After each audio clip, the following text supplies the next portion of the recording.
There we go.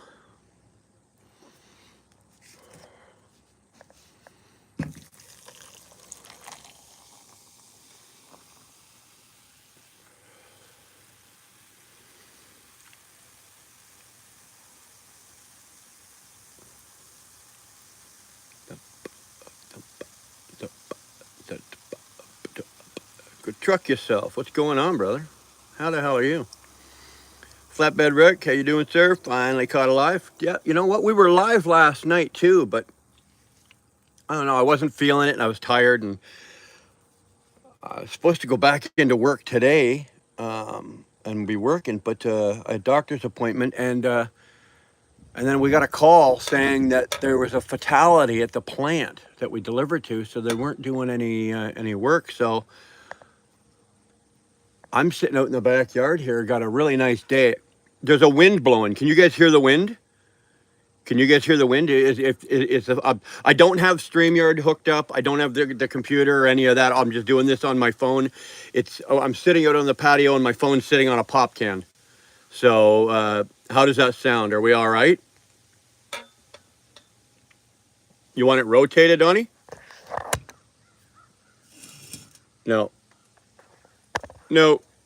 We're doing it this way.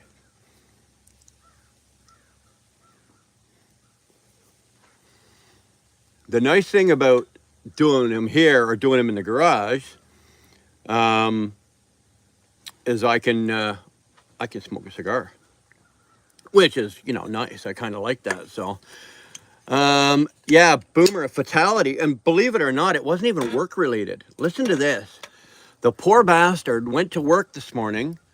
He got through his first, I guess, his first part of his shift. He went for his break. He went to the bathroom. And while he was in the bathroom, he suffered a massive fucking heart attack. He was dead, right? They couldn't revive him. He was dead.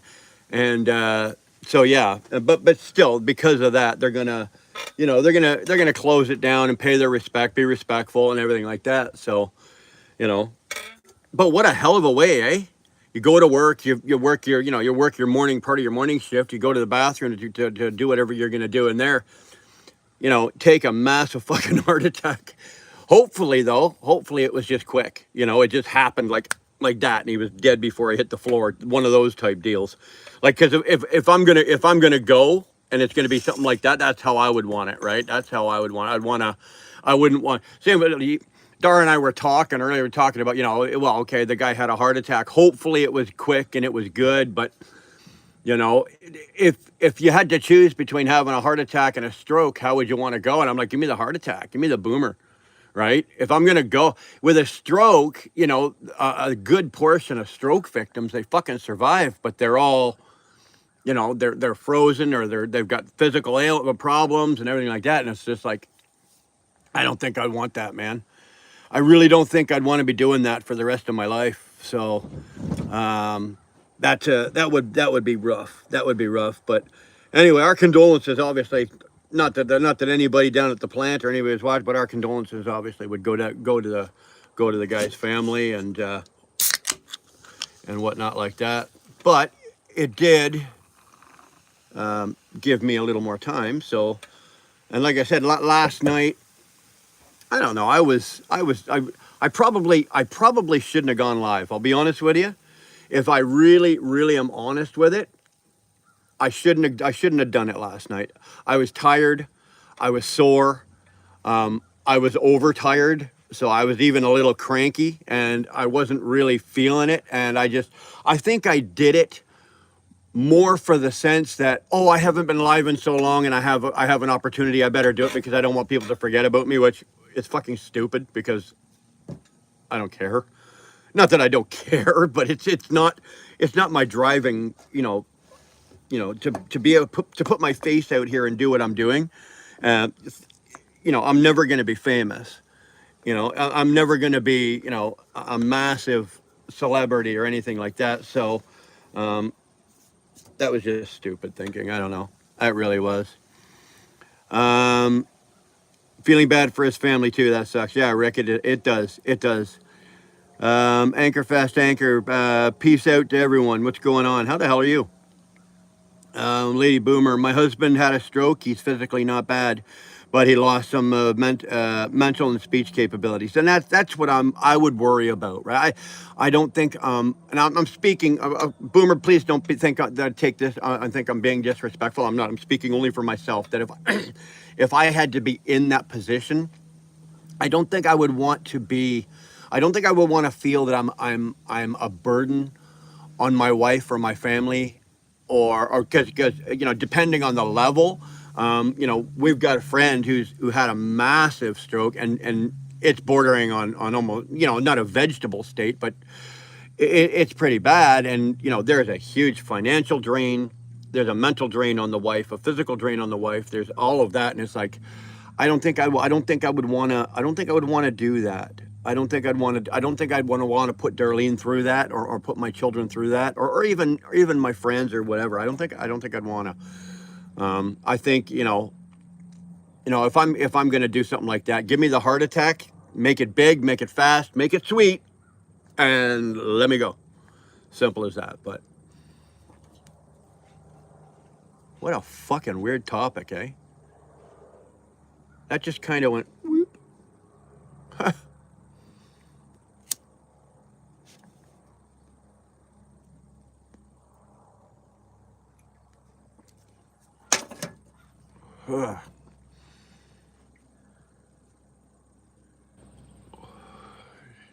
It's 28 out here. It's 28. I'm not sweating, but I'm just comfortable because there's a breeze. But I don't know what 28 is Celsius, but I don't know what that is in Fahrenheit. I think it's like 70, 77 or 78, something like that. Um, Maybe hangry, nothing worse for a driver. Dude, let me tell you something. I suffer terribly from hangryism, if you want to call it that. When I get hungry, I get very, very irritable and short tempered and short with everybody, including myself. Including myself, I'm the worst. When I haven't eaten and I'm cantankerous and I'm hungry and everything like that. I'll do something stupid, and next thing shit's flying across the fucking room, or shit's flying across my truck, or I'm brutal that way.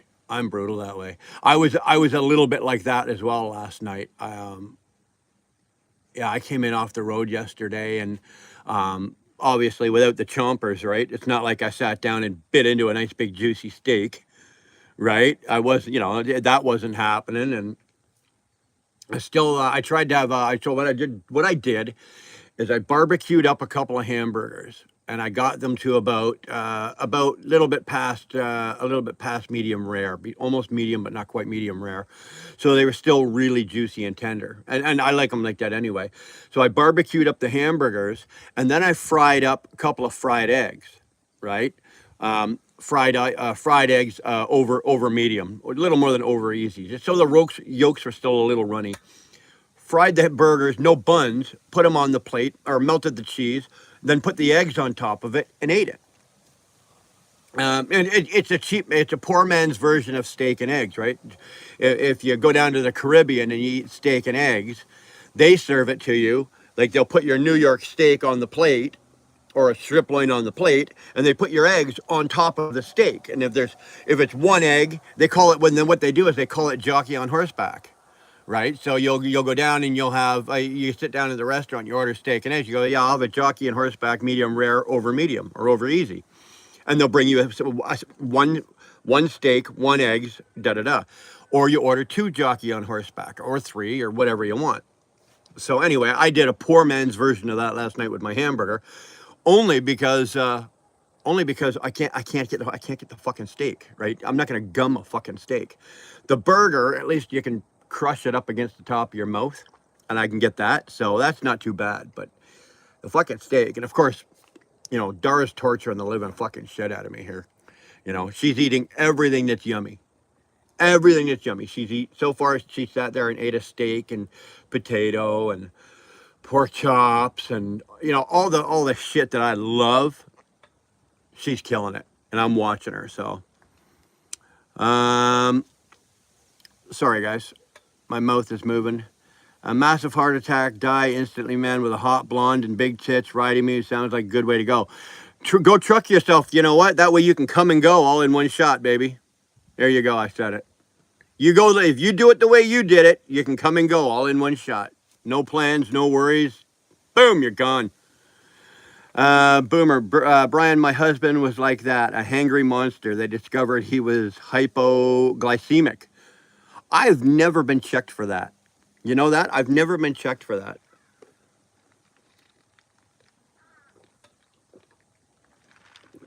Did we not put that on right? I'm hypo, not get drink into mouth, but I don't know if I'm hypoglycemic. You know what? Just take the fucking lid off it. I don't really need a lid. I could probably get checked for that. I probably could.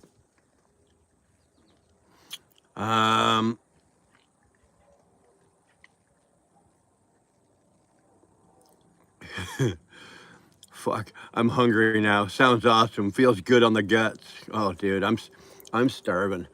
I'm still living on boiled eggs, fried eggs, like a lot of eggs, like boiled like potato salads and shit like that, right? It's like, fuck me. This is like week 4 of this. I've dropped some pounds because I'm not eating anything like that, but god damn it, like fuck. If I wanted to lose weight that way, I'd have joined Jenny Craig for Christ's sake. But oh well, what can you do? What can you do? I'm trying to come up with other things. I don't want to eat bread. Like bread would be easy, right? I'm dying to have a great big fucking thick, like put peanut butter on, right? Cheap white Wonder Bread with that much peanut butter between them. But I don't want the bread because I can eat that because I can literally turn it to mush in my mouth and swallow it, no problem, right? But Jesus Christ, do you think I could? Do you think I don't want the? Like I said, I don't want the. I don't want the bread. The bread, I've discovered that bread, any type of bread, whether it's like bread of like regular white bread or buns or Kaisers or anything that's bread, doughy bread, it's not good for me. My body reacts to it now, and it didn't always, but it has as I've gotten older. And I shit you not, I could sit down and eat that 2 pieces of Wonder Bread with peanut butter on it, and within, I don't know, I'd say less than 15 minutes, I would bloat out. Like my guts would just bloat. You would think that somebody had just stuck a fucking airline in my ass and let it go and blew me out because I will blow it. And it's the bread. That's what it is. And it's like, oh my God. And I can almost feel it happening. So now there's like, okay, no, we're not doing bread as much as I'd really like to, I'm torturing him, and I am trying to snack. And the last night he eats the fudgicle in bed beside me. Yeah, I did that last night. I was eating fudgicles in bed. Hey, what fun is it if you're at home and you can't eat fudgicles in your own bed? Come on, man. That's a good time. Ice cream. Well, you know what? I did. This is what I did. I started, when I first started and had them out, I had to watch, or I couldn't eat anything hot or anything like that.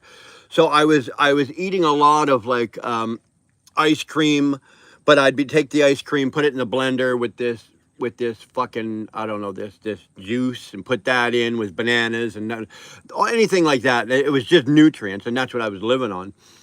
But I haven't had it in a while. It's been a couple of weeks since I've had any ice cream, and today I broke down and had an extra large Blizzard. It's at Dairy Queen. Extra large Blizzard with Smarties, with extra Smarties. They get a little pissy when you order the Smarties. And they get a little pissy when you order the extra Smarties, but I don't care. It was so good. Oh, it was so good, man. I sat there just, by the time I was done, I was the passenger. I was in the passenger seat. I was just literally like this. Like this. It was dripping off the fork back, or the spoon back into the thing. I'm like, oh, this is so good. Didn't care. It was absolutely delicious. I remember one guy frying a steak on a single burner between the seats of his rig. I can see you doing the same thing when you get some new veneers. Bro, let me tell you something. I'll put it on the fucking manifold. I don't even need the burner. I'll pull the truck off the side of the road. I'll throw the hood open. I can get a medium rare steak done in under 6 minutes on the fucking manifold of my truck. Dude, we used to do that back in the day. We used to stick cans of beans, all that kind of shit. We used to anything that was in a can, or we'd take sandwiches and we'd wrap them in foil, wrap them up real tight. Especially if you get like a Kaiser bun, right? So it's almost like this. You wrap it up real tight, and if I and you put it in your engine, there's lots of places, especially on the old Cats and the N14s and the 60 series and the 3406 and there was lots of places you could put that, and you could drive and it wouldn't fucking move, and I don't know, you'd go 40 miles, 50 miles, pull over, throw the hood, gut your sandwiches are nice, your cheese is all melted, it was beautiful. We used to do it with like roast beef sandwiches. Roast beef sandwiches were the best, right? You get a nice warm, or a Montreal smoked meat, a nice, really nice warm Montreal smoked meat. The only problem is you'd have to put it on a Kaiser instead of the rye bread. But oh, dude, let me tell you, I don't need a single burner to cook. You give me, as long as I've got a truck and the engine works, baby, I can cook. I can lay out I can lay out a fucking 4-course meal for 5 people, man. Just give me the time and give me the ingredients. Not a problem.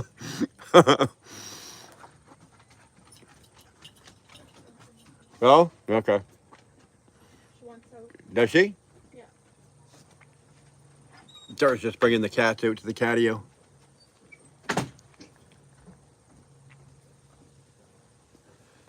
They get kind of spoiled, eh? After a while, the goddamn cats. They see what's going on. Dar had a really, really nice catio built, and hey, give it a rest.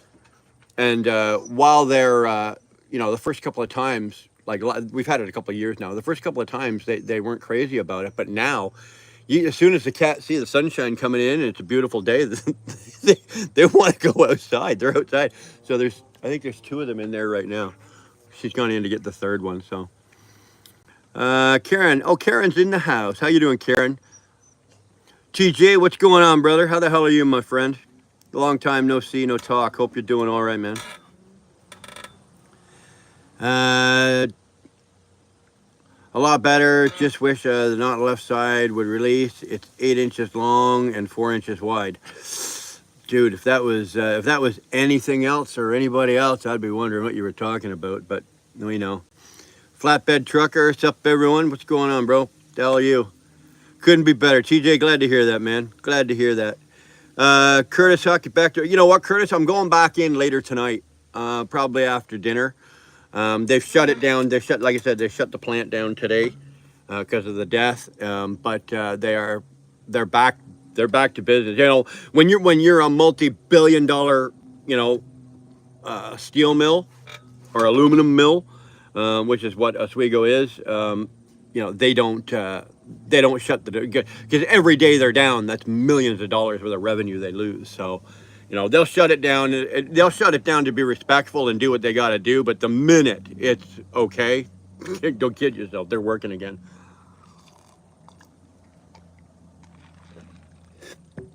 I anticipate I will be back at work.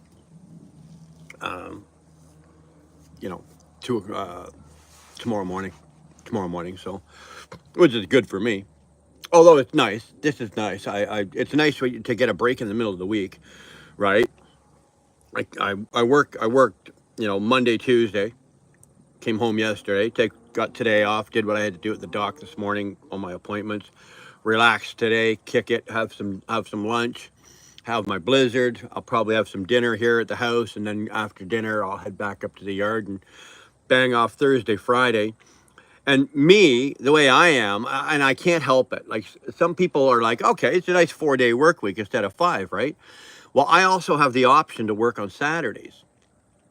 And it's an option that's there for me every single Saturday if I want it. It's not optional that I have to do it. It's not, that wasn't part of the deal. It's just there if I want it. So if for example, like a day like today, okay, because I've lost 2, I do 2 runs a day. So I didn't do any runs today, so I lost 2. So what I've been doing is on Saturday morning, instead of losing 2 on the week, I'll do 1 on Saturday morning, and I'll only be down one run. Now, because of the nature and the way it is and the way it pays and everything, it's not killing me. Even if I didn't go in on Saturday, it's not going to kill me. I'm making more. Even on the 4 days, I make more on 4 days than I did make running 32 to 3,500 miles a week during the week and running six fucking days. So it's okay for me. Financially, it's okay for me. Who are you taking? I'm taking them on a walk. Oh, are you? Yep. Come on, Charlie. Go on. So it's okay. But me, money, baby, money. I'll take the Saturday. I'll work the Saturday. But what you got to do is you got to work it so that you can start early enough on Saturday morning, and I got to be finished and off duty by, I like to try by about 11 o'clock noon, the latest, because I still got to get my 36 hours in, right? Because I need to start work again at 3 o'clock Monday morning. So I've got that buffer of between 11 and 3 that I don't want to go much past 11 or noon and get over there. So it works out well. It does. It works out well. And so far, I'm really pleased with it. I'm happy with it. Uh, what else we got? We got a couple of things. We got a couple of things going, and I'll be honest with you, I don't know if we should tell you. I don't know. Like it's bugging me, and I want to tell you, but on the other hand, I'm like, nah. Let's wait and hold off on that. We got a couple of. We got one thing for sure that's. I think I know I'm gonna fucking enjoy. I know that I'm gonna enjoy it really really well. I'm gonna have a good time with it, but you guys might as well. Hopefully. Trucking with T-Bone. Evening, everyone. Dude, it's I don't think it's evening yet. I think it's still late afternoon, man. I think it's late afternoon. Well, here it's only after. I think it's just after 4 o'clock, maybe 4:30. I don't know. Does that qualify? Bull, yeah, it does. Canada, we're allowed to use recap hours the same as the U.S. Absolutely. Um, well, there's three major differences between U.S. hours and Canadian hours. I'll be honest with you, ours are way better. Our hours of service are much much better. There's one thing that you guys do get that we don't. Your reset is 34 hours. Ours is 36. So we got to reset 2 more hours than you do. But on the other hand, I can be on. I'm allowed to be on duty just like you are for 14 hours every day, but I'm allowed to drive for 13 hours every day in Canada. My hours in Canada. So I'm allowed to be on duty for 14. I can drive for 13, and I don't require a 30-minute break during the day. I also don't have to be in the sleeper for 8 hours or for 10 hours. I only have to be in the sleeper for 8. So I can get more work done. If I was allowed to run my hours down in the States, I could get more work done, only because I've got better hours of service to run with. And the 14-hour day, I can extend that to 16 hours if throughout the day I take half-hour increments. If I take time off in increments of no less than 30 minutes, and they add up to two. So I take 4 30-minute breaks, or I could take 2 1 hour, and basically the way I do that is I'll get to a customer, and if I know, especially if you're doing flatbed, you're going to be there fucking an hour and 20 minutes, depending on what you're loading, right? Well, what I do is I go and I get the truck situated where I want it, right? You go on duty, you get there, you get situated where you want it, and then while you're waiting or whatever's going on to get loaded, you go off duty, right? And if you can squeeze 30 minutes, that's a 30-minute increment. Now, if you do that throughout the day, you can extend your 13 hour or your 14-hour day up to 16 hours. And it's believe me, it's come in handy a few times. It has. But our recap hours and all of that, yeah, they're the same as yours. Same as yours. That's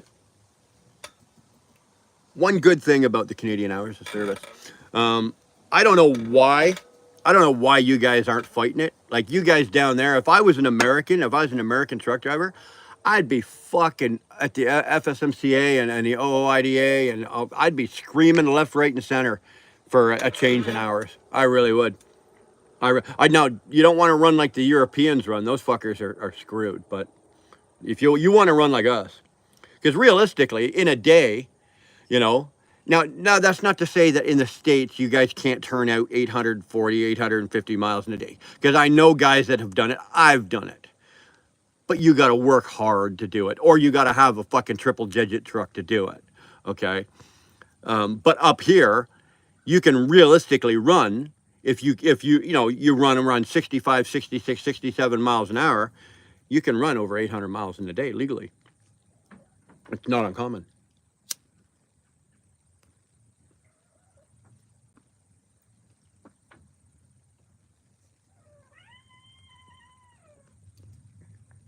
What's the deal, dude? What?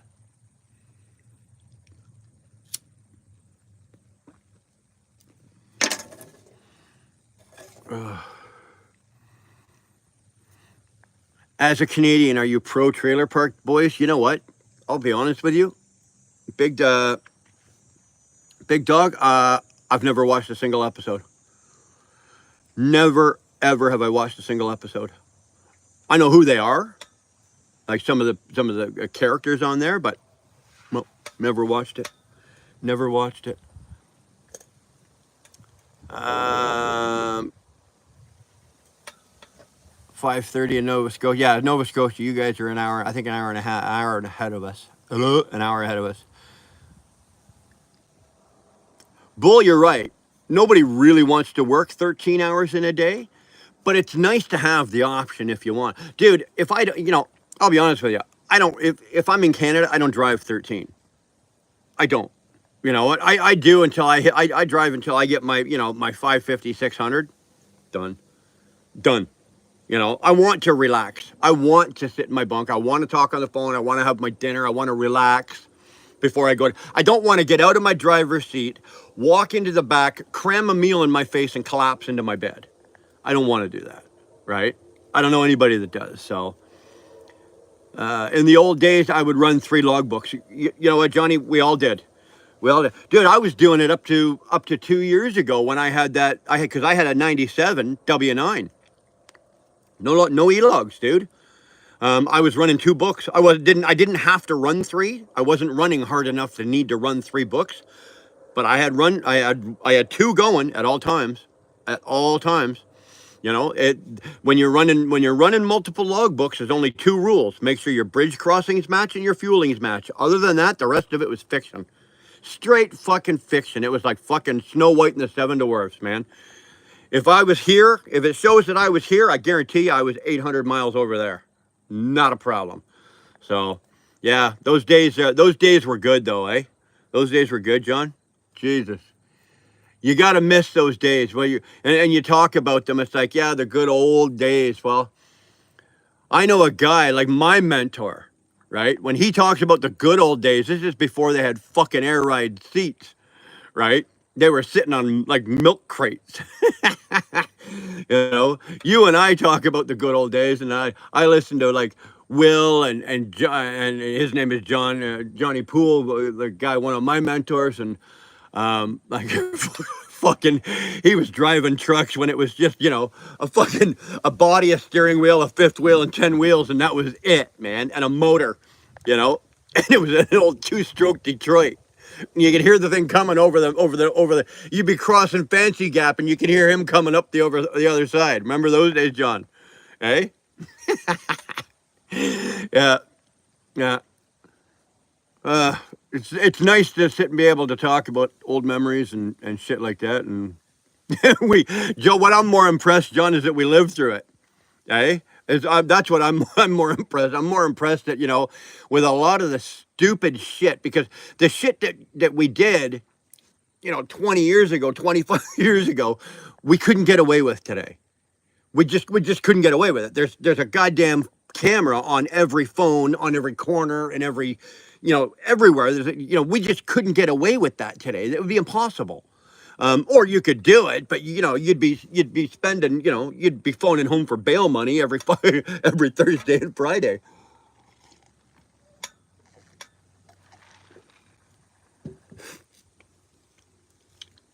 Yeah, yeah. I remember there's things that we were doing back then that, we'd be in jail if we did it now. Be in jail. You just couldn't do it. Just could not fucking do it. And back then, and people will now, and you talk about something you would have done, or you're side by side going down the other side of the sisters, right? Two of us been going side by side, one of us in the oncoming lane and the other one, and we've got them opened up pedals to the floor, and we're just going.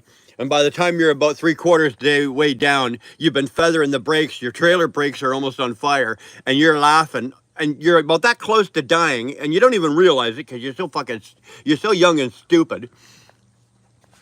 And we're all thinking this is a good time, this is a party, and people are looking at us today like you're fucking crazy. You're absolutely crazy. Do you actually, well, no, you can't do that today. You can't do that today, but damn, we did. Yeah, no more running triple digits, smoke screen run. You got it, John. You got it. You know, triple digit trucks are a thing of the past. If anyone's got one now today, it's an old one. It's an 85, probably an 80, actually probably like an 82 to an 85. He's probably got an old 3406 or a 3404 or a 3408. Those were the ones that were notorious, right? With the 330, with the 330s or 336s, and twin stick 15-speed double overs. There's your triple digit truck right there. That motherfucker would run you 110, 115 mile an hour. It would cost you $9 a minute in fuel, but it was the best $9 a minute you were spending, eh? I got a 2020 freight shaker, and it will run triple digits. But I had that set up, and not a company. Yeah. Okay, John. What rears do you got on it? I would imagine, if I had to guess. Let me guess. It's a 23. It's a 23 freight shaker. So I'm gonna guess. You've probably got an 18 speed with 264. If it's a triple digit truck, well, no, good. If you got the Detroit, then you can probably have a 308 rear end. If it's a triple digit truck, if you've got the Detroit. If you got the Cummins, then you're probably down into the 264 range. Um, uh, those are my guesses. Those are my guesses. If I'm being guessing. 18. I'm saying if you got a Detroit, you got an 18-speed manual, 308s, because you can run the RPMs up to 2,000, no problem. That engine will take it, and it's good. There you go. I was close. Detroit with 304s. Wheelburner for the win. Wheelburner for the win. Wheelburner for the win. I got 308s, right? Now you got the 18 as well, right? You got the 18 manual, or do you run the 13? If you were building the truck yourself, which it sounds like you did, but if I was going to do that, I'd have put the 15 double over into it. All right, you don't need the 13. You don't want the 13. 18. I would have taken the 15. TJ, thanks for stopping in, brother. Always a pleasure. Be safe. Have a good day, bro. Yeah, of course you're a manual. Of course you're a manual. I've got the 308s with the 12-speed auto, so I can run that. Excuse me. I can run that thing with the 308s. I can run that at 75 mile an hour. I'm at about 14, just over 1,400 RPM, and that's where I've got it capped. I got it capped, John, at 75 mile an hour. I don't much need more than that, so I capped it at that. But with 308s, I figured if I got up to, if I'm at 1,400 or just over 1,400 RPM at 75 mile an hour, I figure about 85, I'd be close to about 16 and a half. Get up around 100, I'd probably be close into the 1850 mark. You hit the triple digit number, you're probably hovering just under 2,000 RPM. just hovering under 2,000 RPM, say 19 and a bit, 19 and a quarter, something like that. And like I said, with those Detroits, those DD15s, you can run them that high, even with the 60 series. Anybody remember those goddamn 60 series? You used to rip those things down the road at 2,100 RPM. The engine loved it. There was no problem. Cruise control is my game changer. I let the computer do the work. Oh, brother, let me tell you. Me and my cruise control are best friends.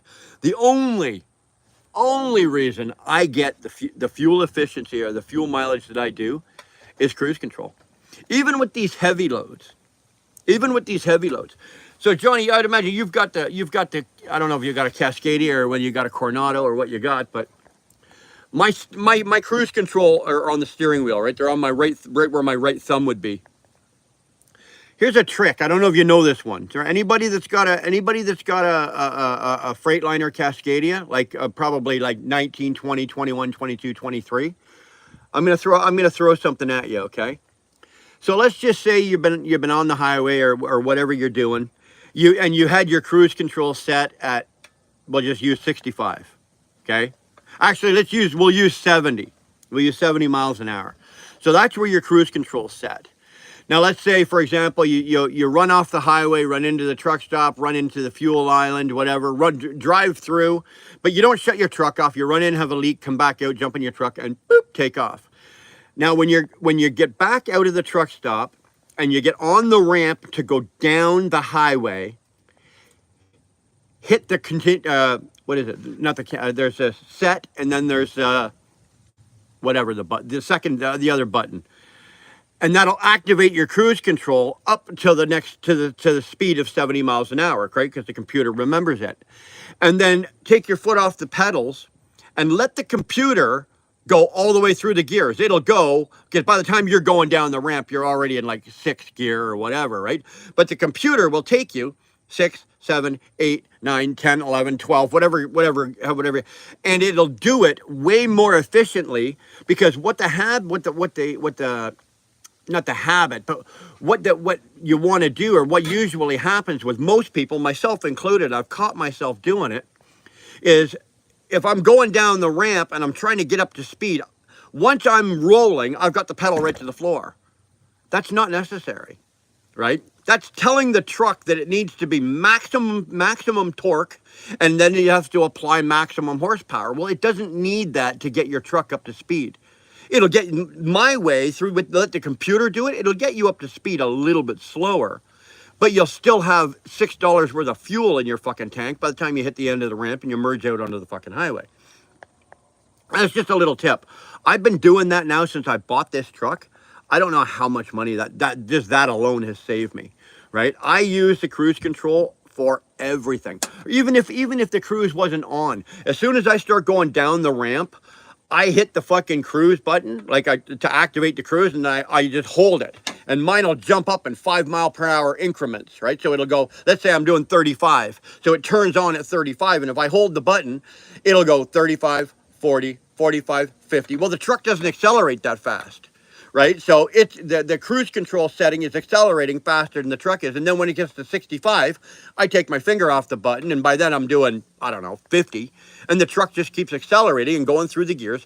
But the computer switching to gears does it 10 times more efficiently than I can, or if I was sitting here with the pedal mashed to the floor. So that's just a little tip that, especially with the Freightliners.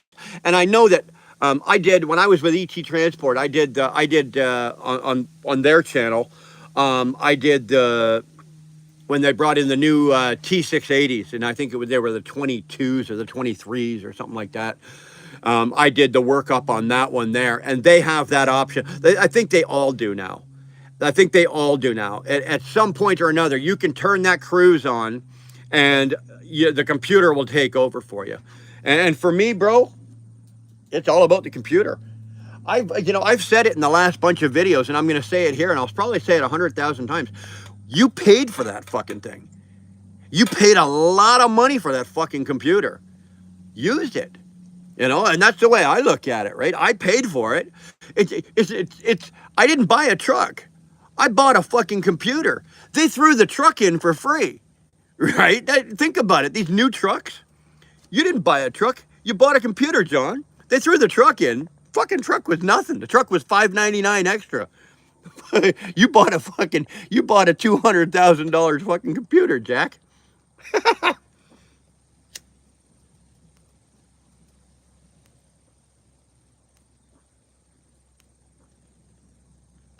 Mm.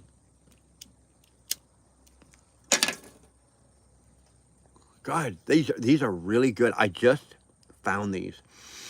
This is a cigar I've never smoked before. I found it about a week ago. There's a little cigar shop up in Brockville where our terminal is. And the name of this cigar, it's called Front Street. They got three different blends. They got a red band, a blue band, and a black band.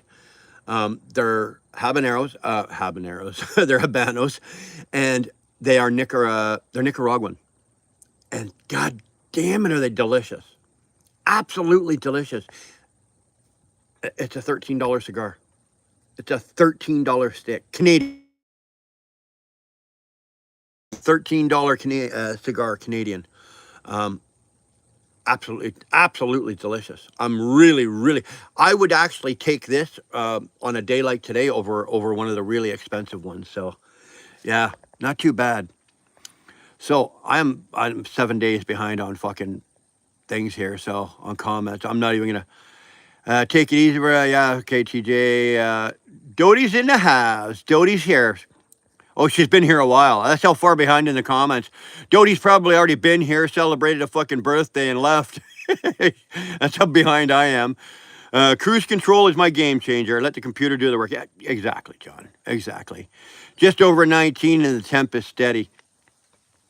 Mr. B's is here. Hope all went through the doc appointment today. Yeah, they were doing some measurements on my eyes and doing some things with my eyes and everything like that. Everything's fine. Everything went really well. They're pleased. Everything's good. So yeah, carry on. I've got one more. I got one more appointment on the 23rd.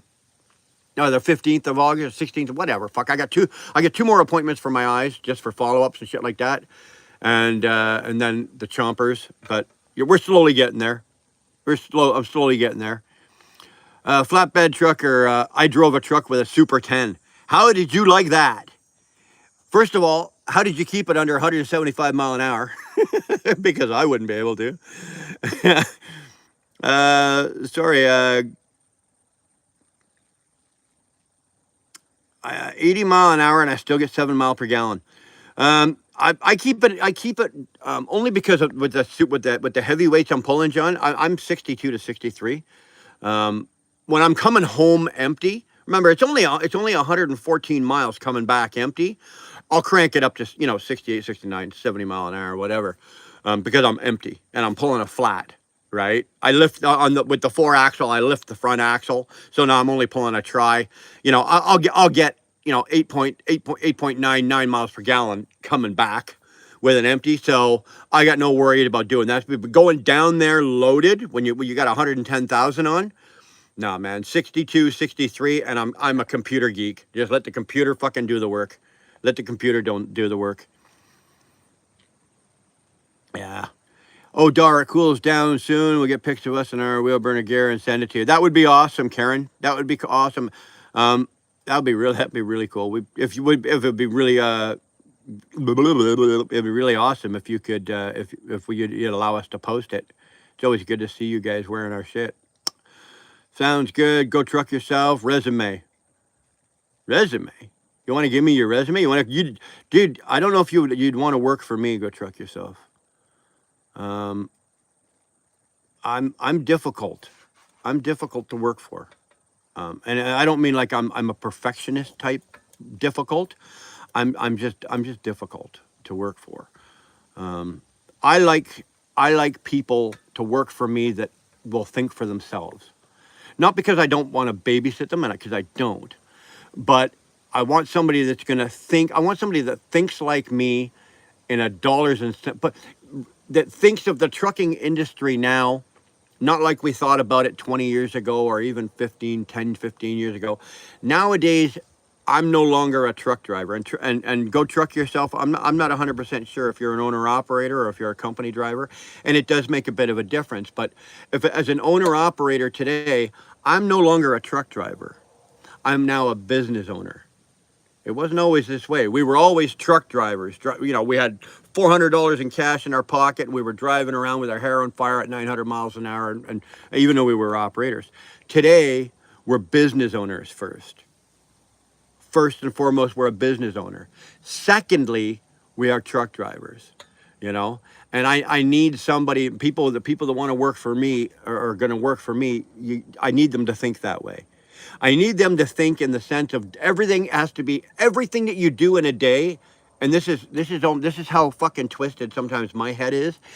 Every single thing that I do, I convert to a dollar value. So any physical activity of time that takes me time, I convert that to a dollar, and I realize how much money I lost or made doing that particular action or thing. And that is how I keep such a goddamn tight, hold on all of my everything to do with my business. You know, I've totally lost the fucking word, but just lost it. Whatever. But when you have somebody that doesn't think that way, that does the, oh yeah, put the fuel in, turn the key, and go. No, no, I don't want anybody like that working for me. And so even if you're driving one of my trucks, I want you to learn. For example, Mike Campbell, who worked for us for years, he was a company driver for years. He always worked as a company, but he'd never worked for an owner operator or driven an owner operator's truck. I made sure as time went on that Mike understood how the business worked, how much shit cost, how much stuff, how much it cost, what the revenue stream was for the truck to do this to there, or what it cost me for the truck to do this from here to there, and I make sure that they know how much it's going to cost, and they learn all of that. And when they have all of that in their head, they're more likely to make better decisions on the road when they're driving your equipment and they're representing your company. So when I say I'm difficult, that's what I mean by I'm difficult. I don't mean like I'm a fucking asshole and I'm just going to treat people like shit. I don't. I certainly don't. But I do want to make sure that somebody knows if you're going to work for me and you've got the name on the door and you've got, you're representing us, that you are going to know what the fuck you're doing. Right? And that doesn't mean, I got no problem working with young guys and girls that are coming into this business. Those are even better. Yes, you got a higher chance of, something going wrong, maybe an accident, maybe this or maybe that. But you know what? It's a good way to pass on knowledge or insight or be helpful. Because I don't know how many times, any of you guys that are in here that have been doing this more than 20 years, how many times have you been trying to help somebody do this, or somebody's doing something, you go, hey, da da da da da, maybe try that, and they're going, yeah, I know. Yeah, I know. Well, if you fucking knew, why did you do it the way you did it?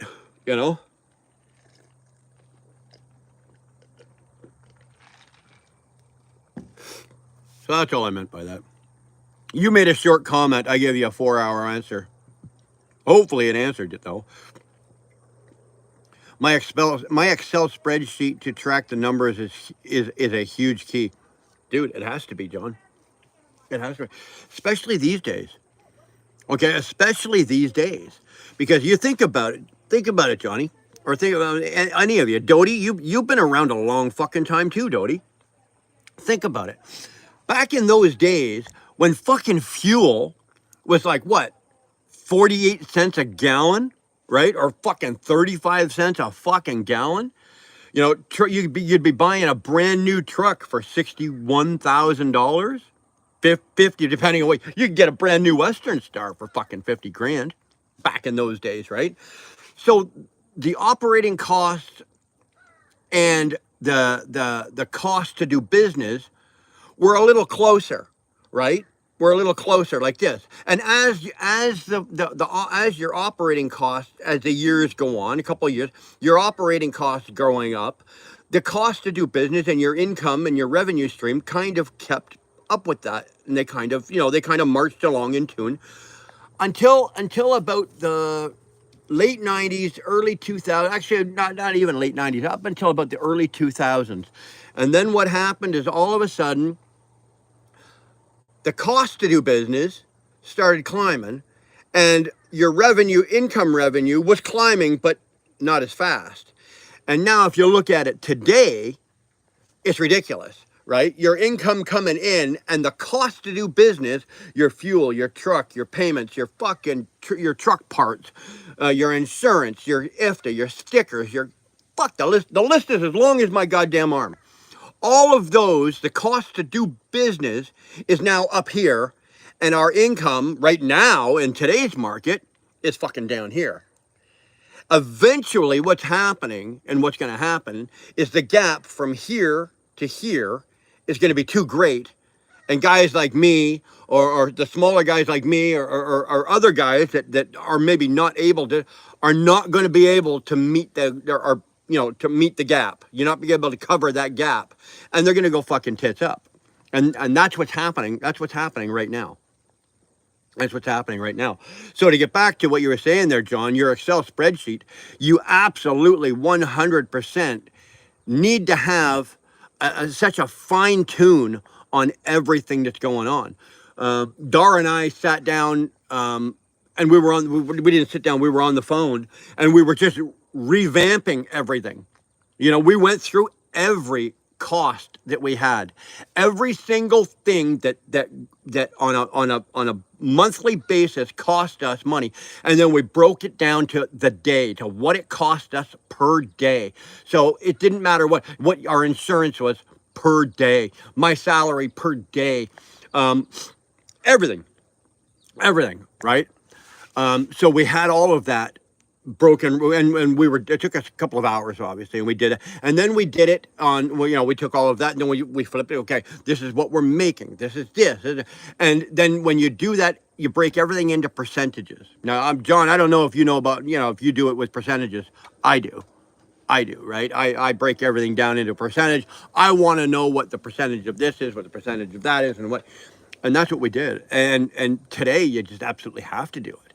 If you're an owner operator today, and I'll just use myself an example. I'm a one truck right now. I'm a one truck operation myself, one truck, blah, blah, blah.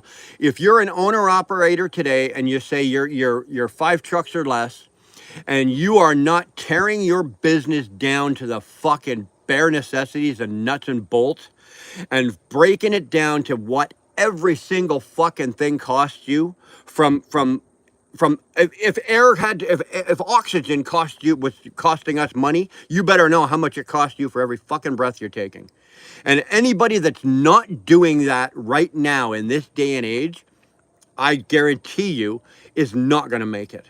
I'm not going to give you a time. I'm not going to say, they're not going to make it the next year, the next 6 months. I'm just going to tell you, they're not going to make it, because those days of just, what the fuck, let's fill this truck up, let's turn the key, there's a load over there, let's grab that, those days are gone. Long gone. Johnny, you break it down to the week, eh? Yeah, some guys do, and that works for them.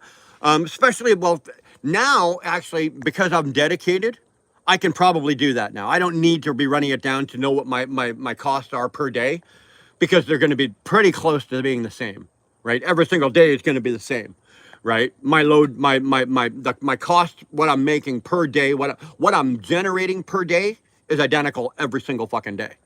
I don't have to worry about that. So, short of, repair or take a day off or something like that, and then you tweak it. But I can probably break it down now to doing it by the week.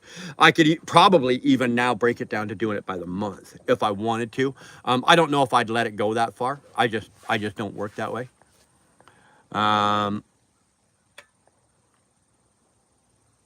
Yeah, we can post it. Thank you. Yellow going out of business will be a bump in the industry. The drivers will be absorbed into their companies, and the freight will go to other major companies. John, Guard Dog, I agree with that. I agree with that. It's I don't think yellow going tits up or what's going on with yellow. I don't. I say this. It sounds flippant, but I don't think it's catastrophic. Is it catastrophic for the families that are impacted? Of course, right? So don't think if you know you or anybody you know is an employee of Yellow and you've just lost your 30 or you've lost part of your 30-year pension and you're unemployed and blah blah blah. Hey man, my heart goes out to you and I'm sorry for it, but if you have an A license and it's a clean, or if you have a CDL and you got a clean CDL, there's no reason realistically that if you got laid off on Friday that you shouldn't be working again by Monday.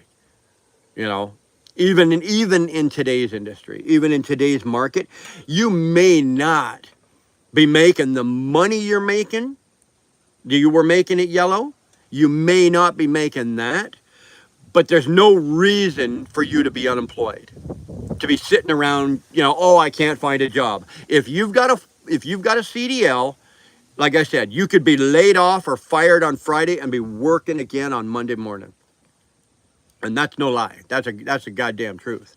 So if you're one of these people that's going, oh, I lost my job, and 3 weeks later you're sitting around going, I haven't found a job, and you're a truck driver, I call BS on that. Unless you're living on the fucking moon, or living up in, even if you're living up in goddamn Nineveh, you can still get a goddamn truck driving job. You can.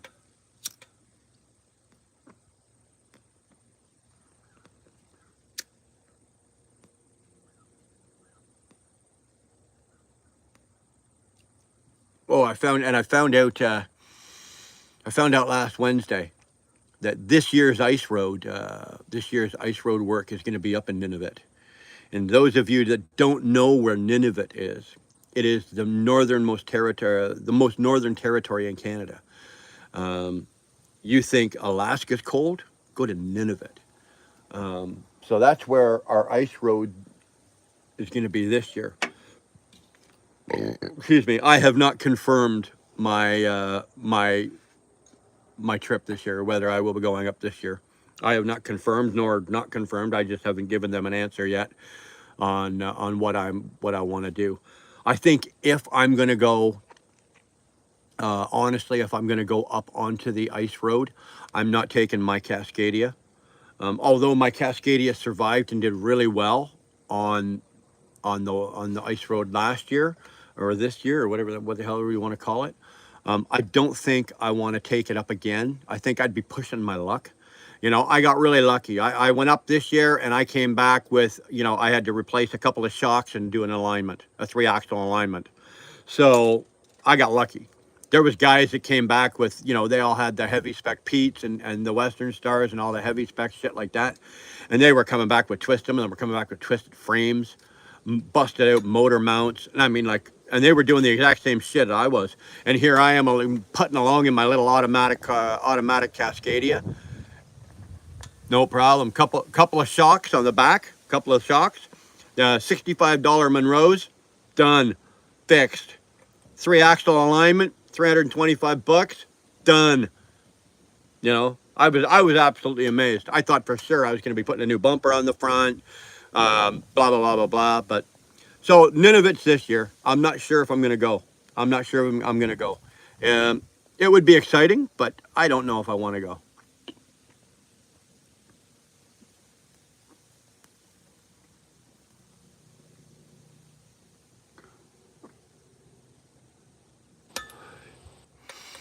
Dottie, Dodalina, I agree with you. Absolutely agree with you.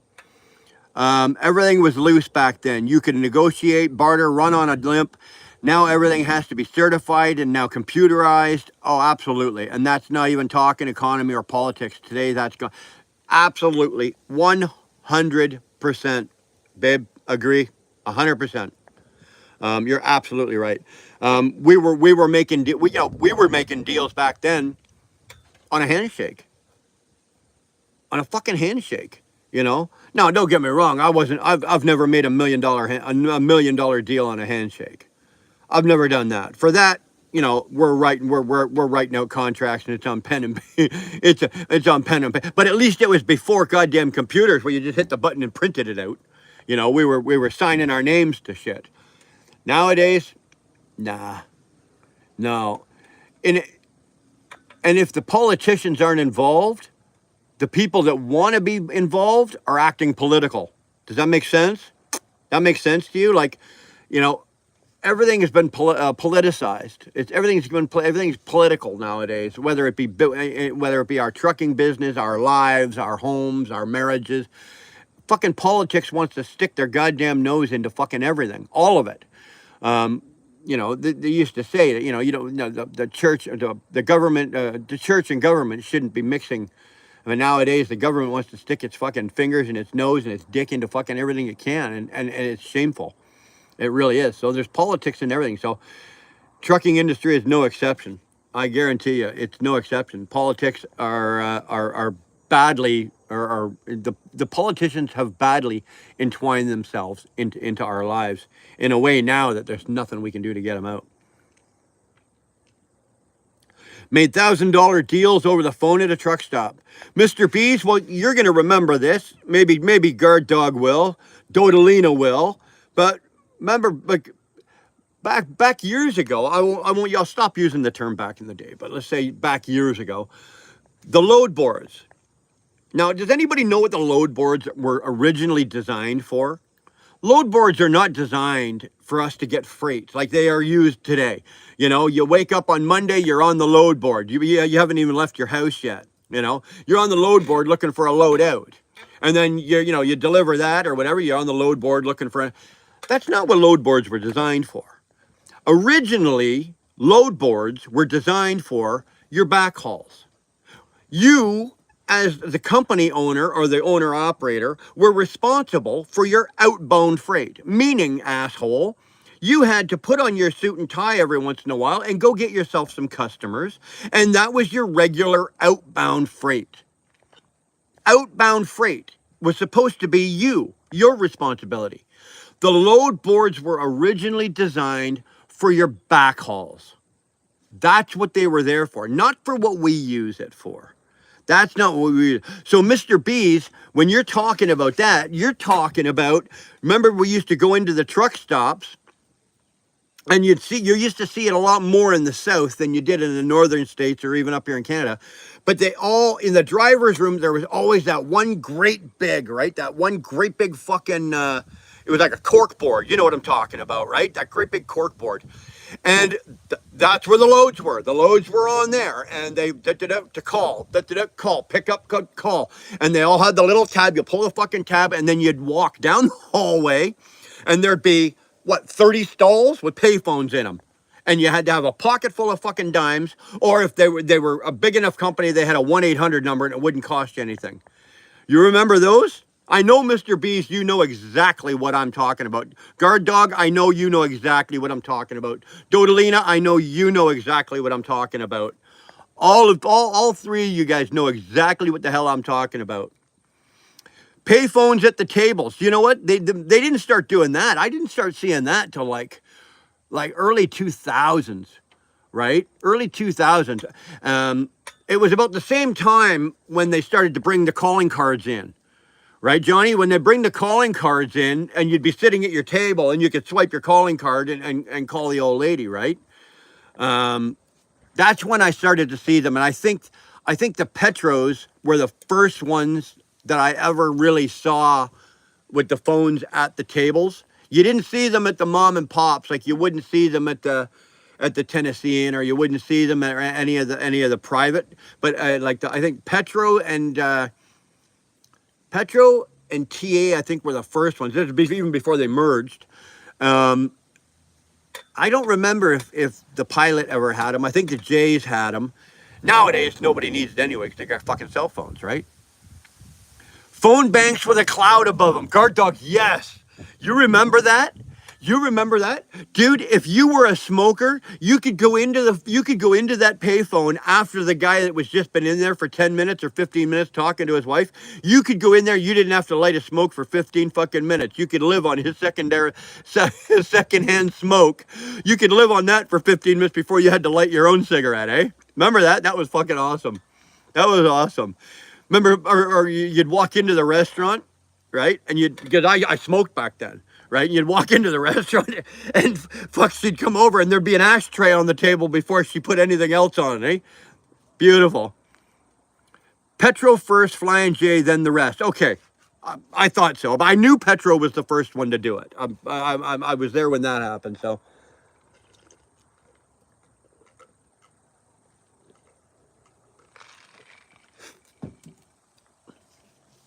That's kind of nice. That's kind of nice, tripping down memory lane. It's nice when you can trip down memory lane and they're nice memories.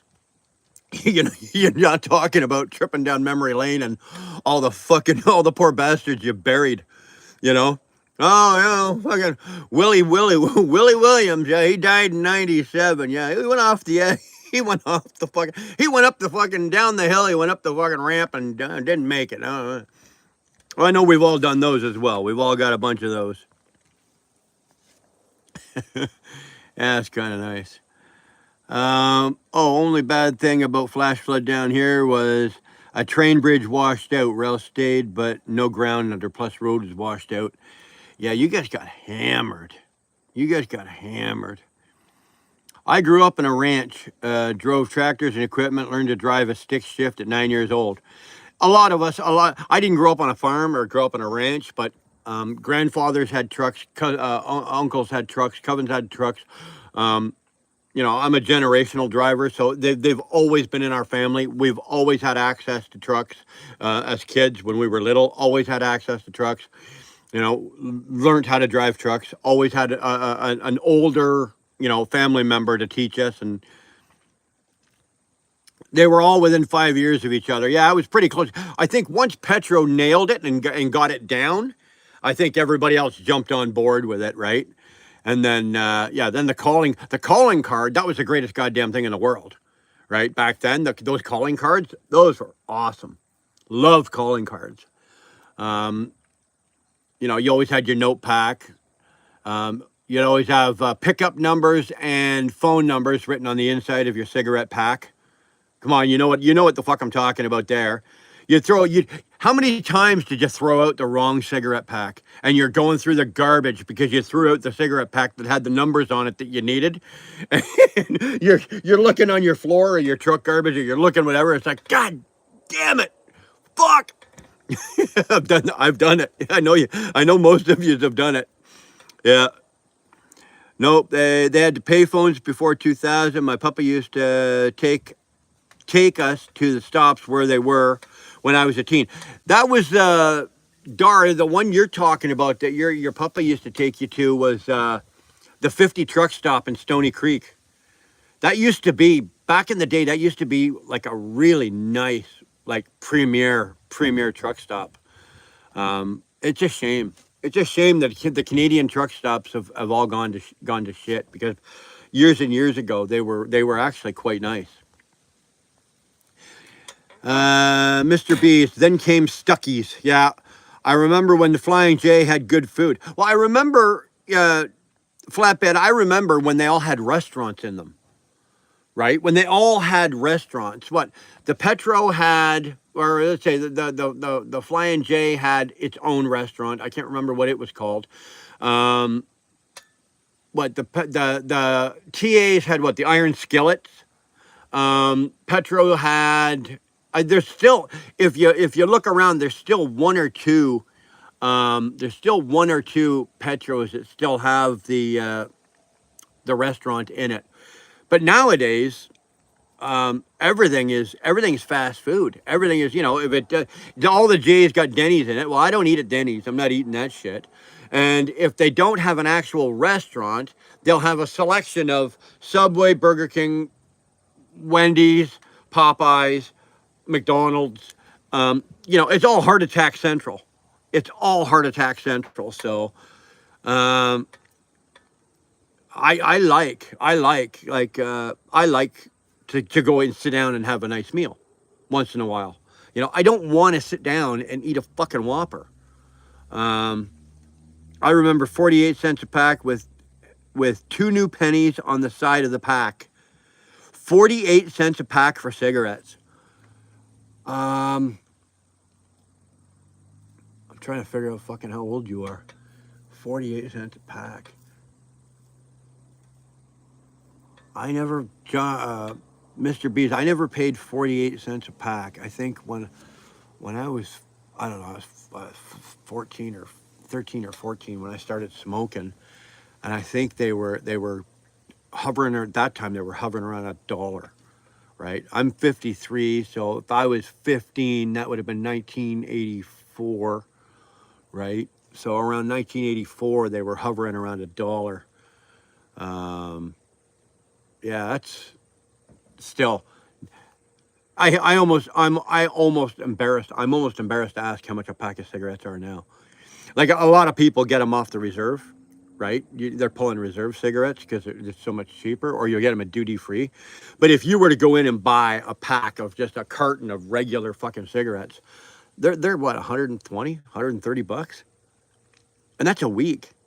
And I'd smoke more than a carton in a week, right? A carton of cigarettes didn't last me a week.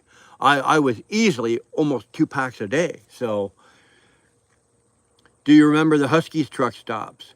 Oh, Dodie, they still have Huskies up here. In Canada, where they still got Huskies. And actually, what they did about 10 years ago is they started Husky up here as the only truck stop, with the exception of Flying J, because they got J's in Canada. But Husky is the only one that they've been around since I think the 60s. They've started refurbishing them all and doing a really good job. And then what they're doing is they're franchising them out, so they're not corporate owned, so they're privately owned, and they're really good. The food is superb in most of the Huskies here. Um, so they're really good. The Flying J's in Canada are dumps. You guys in the States that think you know, a lot of the J's that we run around in down there, and you go, oh, this place is a fucking garbage can, come up here. With the exception of the one in Napanee, there's one in, there's a big one in London, Ontario. There's a big one in Fort Erie, right, out by Buffalo. Excuse me, those are the three biggest ones. And those ones would resemble like what you see in the States, right? Like the big Flying J's. The rest of them, what Flying J did is they came in and they bought up old fucking SO gas stations, added fucking a parking lot to park maybe 25 trucks, and just put a Flying J sign up, and it's garbage. It is absolute fucking garbage. You wouldn't park there. You wouldn't go there. The only reason I've ever used any of them in Canada is for the fuel, right? Is for the fuel. And they run from, I don't think they have them on the East Coast. I think Irving owns pretty much everything from New Brunswick all the way to the ocean.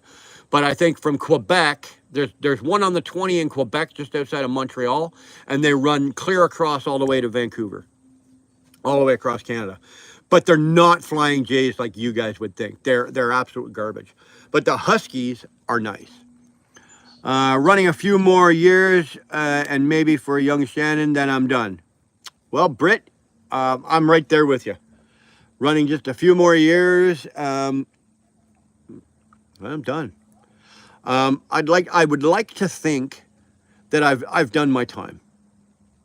Right? If I stay out here now, I'm doing it for two reasons. I'm doing it now because right now I have a good opportunity to make some really good money doing what I'm doing right now. And if I'm out here right now, I think it's now my responsibility at this term of my career to maybe try to help the next generation coming in. So I think for the next couple of years, I'm just going to focus mostly on, yes, I'm going to do my job and make sure I'm safe and my family is taken care of. But to the best of my ability, maybe work with some other people and try to get a better breed, not breed, that's the wrong word. I'm sorry, that's wrong. A better class of trucker, coming up, you know. It doesn't matter what their skin color is. So let's just eliminate that, okay? That's not what I'm talking about. It doesn't matter what their fucking home country was. Let's eliminate that. That's not what I'm talking about here. I'm thinking of the guys and girls. It doesn't matter what language they're speaking, what country they come from. If they're in Canada and they're young and they want to make this their career, I think something that's lacking in Canada and the US is a very good, say, a mentor system. The bigger companies should be using this type of system. Some of the smaller companies do have it. I know that our company had it before it got bought out and it kind of got pushed off to the side. And I think it's now our responsibility. Guys that are my age, Johnny, your age, Dodalina, your age, Britt, your age, you know, if we want a better class of trucker coming up through the system, and this is what we're leaving our industry to, whose responsibility is it? It's too easy for us to go, oh, it's the company's problem, let them deal with it. It's the government's problem, let them deal with it. It'll never get dealt with. The problem will never get fixed. You know whose responsibility it is? Be honest with you, it's ours. How did you learn, John? How did you learn, Dodie? Britt, I'm not sure how you would learn because you're an import. How did I learn?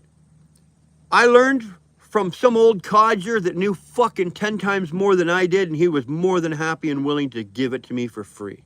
Johnny, I guarantee you, you're no different. Somewhere down the road, guard dog, some old man fucking smacked you up the back of the head and said, yeah, young fuck, what the hell are you doing, dummy? You're doing it wrong, do this. Now, we don't do that today, but back then, that's how we were treated, and it worked. It worked. You're a better fucking driver today because of that. So what's the deal? What is it? Now it's our responsibility. It's our turn. You know, I don't want to be fucking 65 years old trying to do this job and maybe pass along a little bit of something. I'm not going to say that I have any kind of wisdom or any, but I do have some skills. I can still do the job. I've been doing it a long time successfully. At least I think I've been successful. And if I can help somebody else along the way doing it, that's coming up to do it, then you know what? I'll do that. And I think now at this point in my career and at my age, it is my responsibility. It is my. Otherwise, I'm telling you right now, we're going to be leaving this world to, you know, they're saying, oh, what's the big difference? It's all going to be autonomous anyway. Well, that's not going to be tomorrow. That's not going to be the next week. It's not going to be next year. It's not even going to be fucking 5 years from now. It's not even going to be 10 fucking years from now. I can tell you that right now. Okay, there's not going to be no autonomous trucks running around with no drivers in it or anything like that for at least another 10 years. I don't give a fuck what they say. And the electric truck and all of that is there. They're pushing the agenda, but they don't have the fucking infrastructure to support it. So I don't give a fuck what you do. You can plan to build as many goddamn houses as you want, but if there's no fucking ground beneath the house, you're not building jack shit. So fuck that.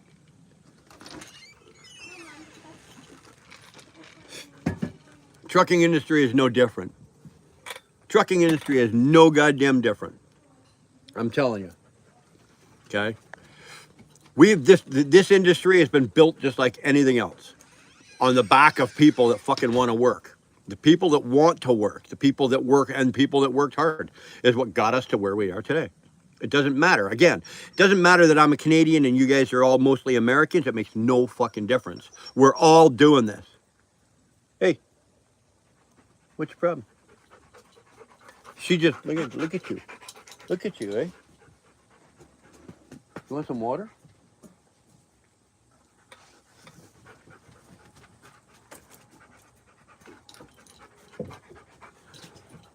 Sorry, I'm trying to signal somebody in the house to come let the dog in. Hey! Should have named the dog Dar. You hear? Just fucking starts yelping when she... Watch this, watch this.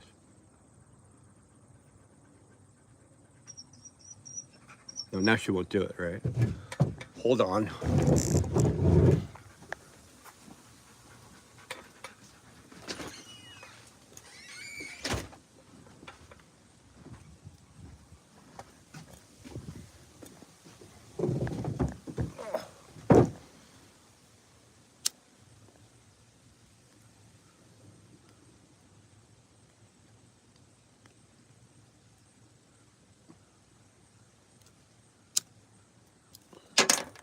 Let me ask you a question. I'm going to ask you a question.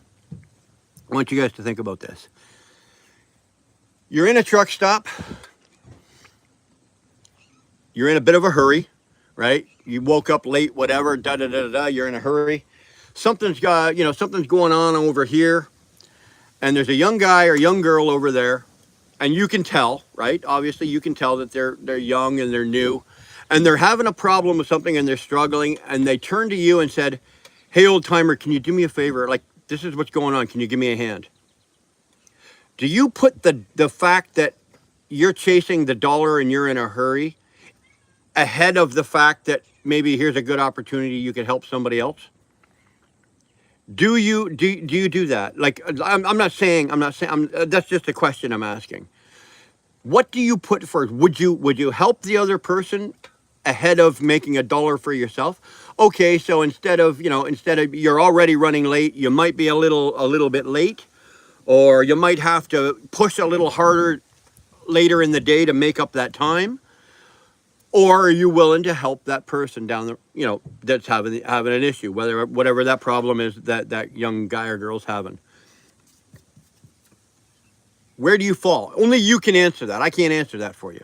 Only you can answer that. And I'm not expecting you to put the answers on the screen. I'm just giving you some shit here to think about, right? This is just, think about it.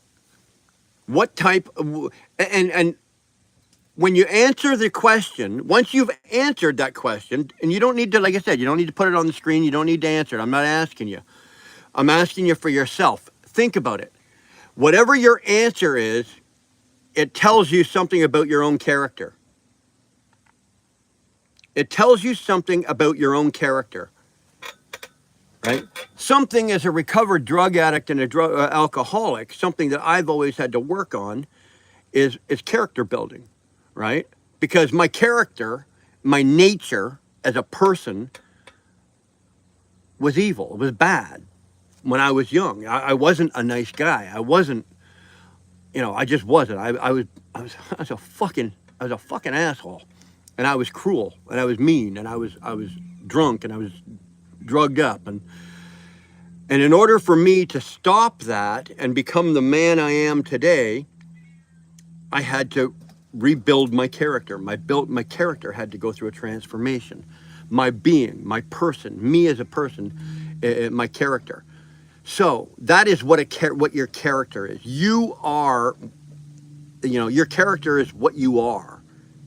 You can change your character, whether your character has always been a dick or you can change your character. But in this case here, whatever the answer is to that question will tell you something about the type of character you have as a person, as a man or a woman. I'm sorry, because there's some ladies in here. Shannon's walking around in here, and sorry, didn't mean to disrespect the ladies, but as a person, what kind of character do you have?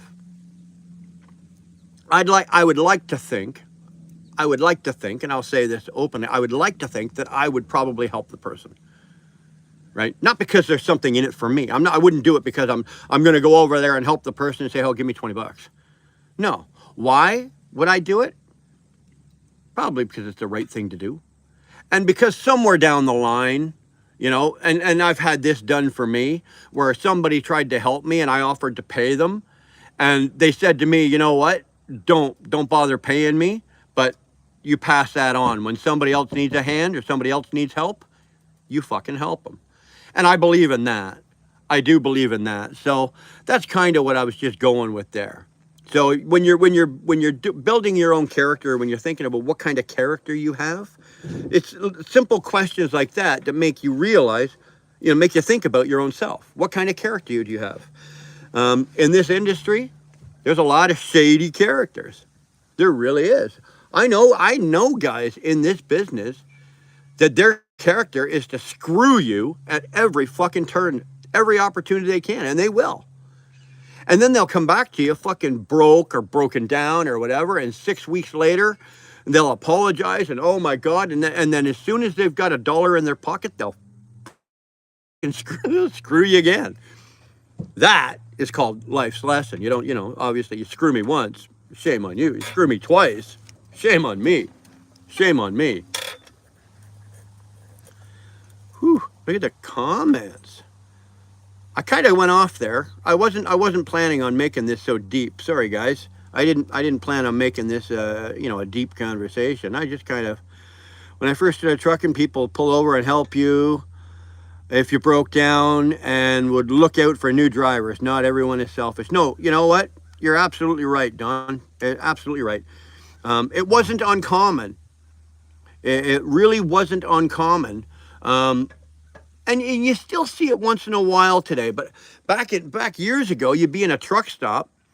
The second you opened your hood, say you got your truck parked and there's something wrong, you threw a check engine light or you got something going on. You throw the fucking hood open, you put on your fucking coveralls. You might grab a tool, a toolbox or a tool, whatever like that. And as soon as 3 or 4 other guys saw you working on your truck, next thing you know, there'd be 2 or 3 guys with their head under your hood. That doesn't happen anymore. You don't see that anymore. You just see it once in a while, but you just don't. Part of that, I'll be honest with you, is a lot of us don't have the ability anymore to work on the trucks. Right? We're not walking around with laptops. We're not walking around with a lot of the specialty tools that you need. So there's that. But, years ago, that used to be normal. Used to be normal. You'd see somebody on the side of the road with their 4-ways on, and another truck, not even the same company, just another truck would pull over, or at least they'd jump on the mic, right? They'd jump on the mic and they'd be, hey, ABC Transport, everything okay? ABC Transport, do you need anything? Hey, whatever. They'd be calling out to make sure that you were okay, right? Simple as that, Again, a lot of times you don't see that because these dummies these days don't even run around with their fucking CBs turned on, if they got one at all. If they even got one at all. So, these are just the little things you don't see. Uh-oh.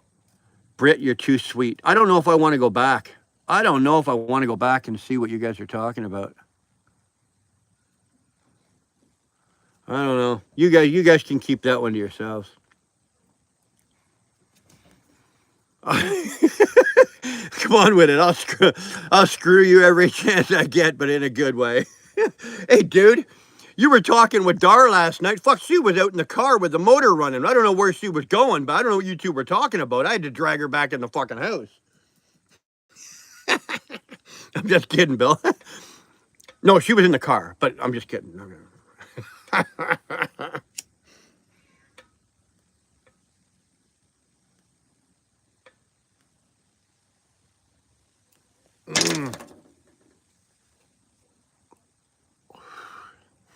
Good one. Nice. Come on with it. Good evening. No matter, Brick, YouTube doesn't need to see everything. No, you're absolutely right. I'd be honest with you, I think too much is divulged on YouTube. If you got a lot of the shit that happens on YouTube today, you know what? If you really feel the need, start a fans only. Or if your channel is big enough and if you possess members, start doing members. I don't do any members only videos, only because I don't feel that I have, anything that I want to, particularly share that, members only. Whatever I've got for a members only video is special enough that only fucking what? How many members have we got? 16 or 17? So only 16 or 17 people are going to see? Nah.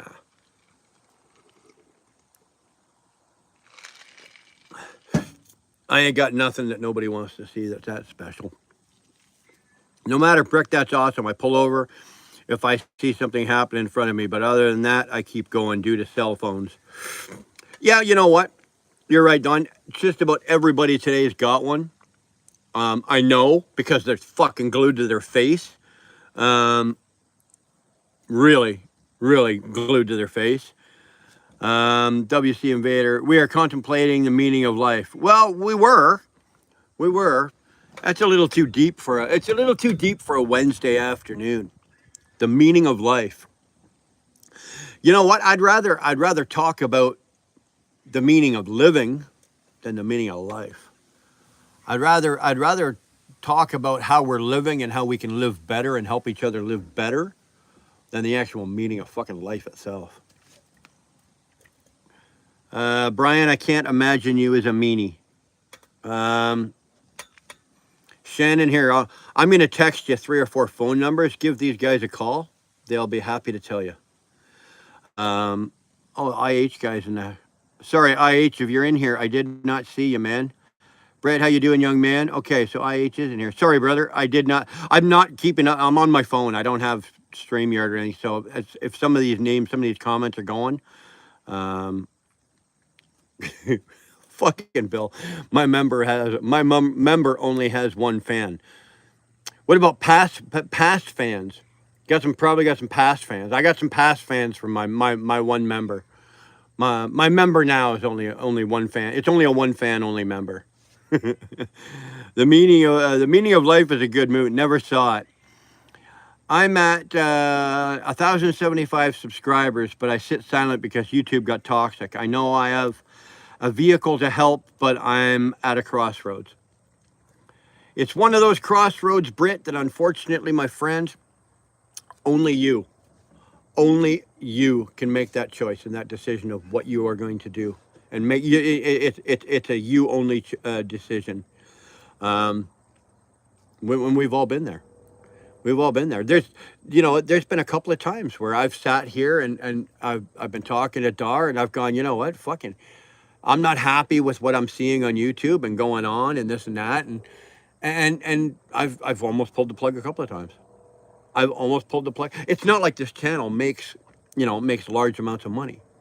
It's not like I'm not going on vacation twice a year because of my YouTube revenue. Um, but I didn't. I kind of did a couple of things, and I think Britt, you may have noticed some things about our channel, and some of you else there's areas now that we just don't go into, and we don't want to.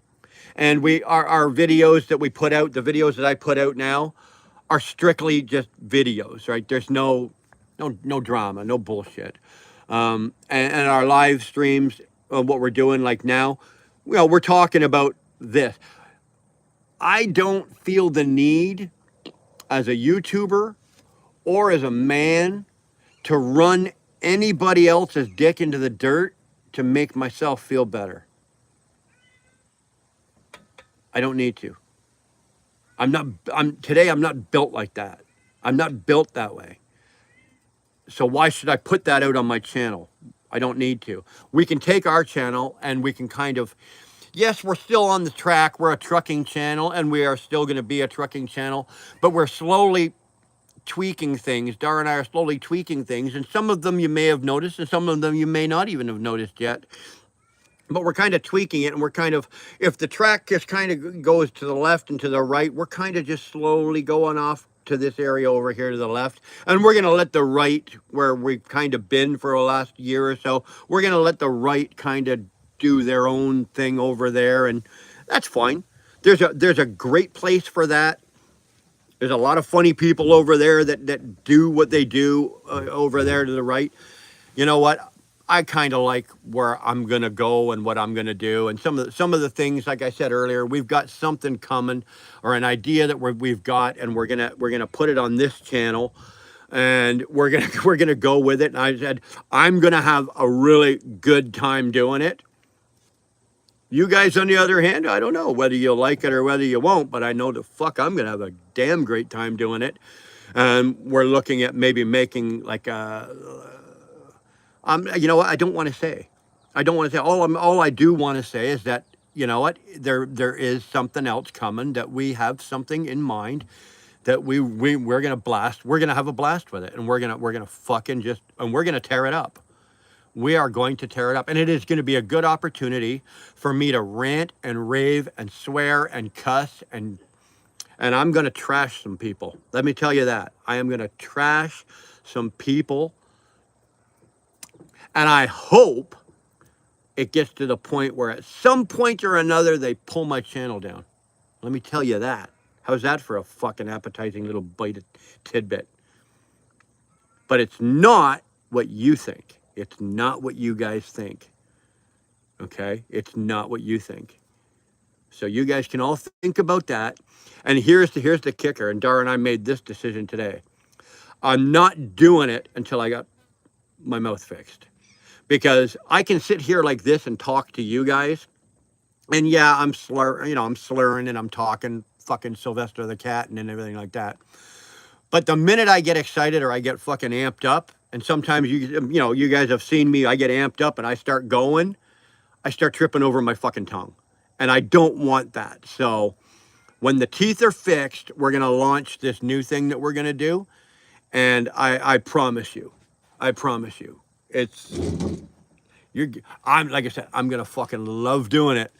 You guys are going to like it. And some of you have actually seen me do it before. If you think about our channel way back when we got started, and some of the things that I was saying and doing back then, there, so here's a hint. Okay, you saw me get worked up and some of the things, and that's kind of what we're looking at in segment pieces.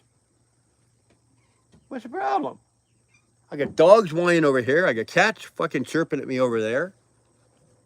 At least be in unison. Jesus Christ.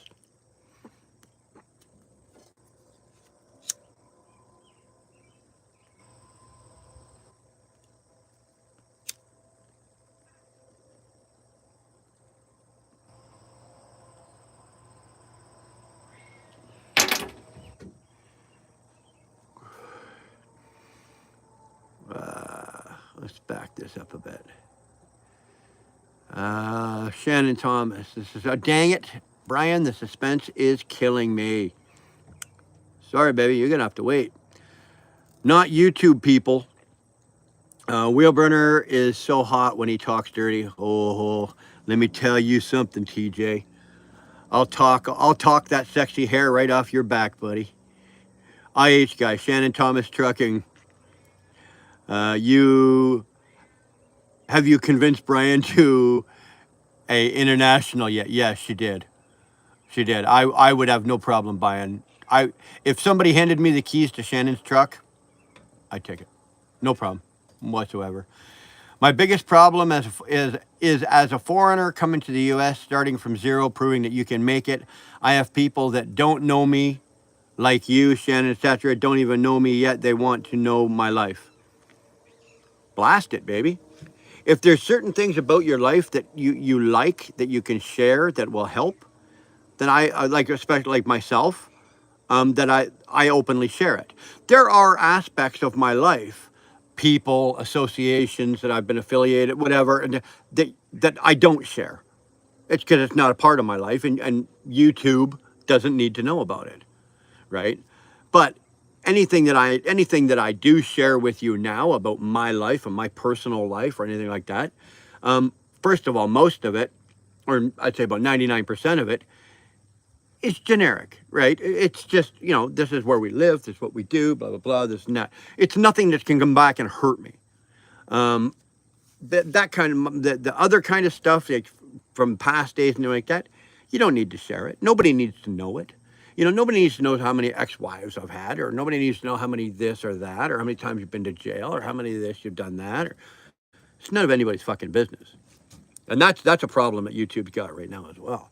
People are getting pretty good at digging shit up. I don't need to do that. Dodie's page. I just made the best dinner, Shannon, with HelloFresh order. Yeah, she's fucking killing me in there with that stuff. God. I was knocked off for a while, but I'm getting back on. I'm a survivor. A preemie baby. I've been struggling since day one. There you go, Dodie. There you go. Houdini, politicians maybe? Well, you think I'm gonna go fucking after politicians? I'm not big enough. I'm still my channel's not big. I'm still a small fry. If I was say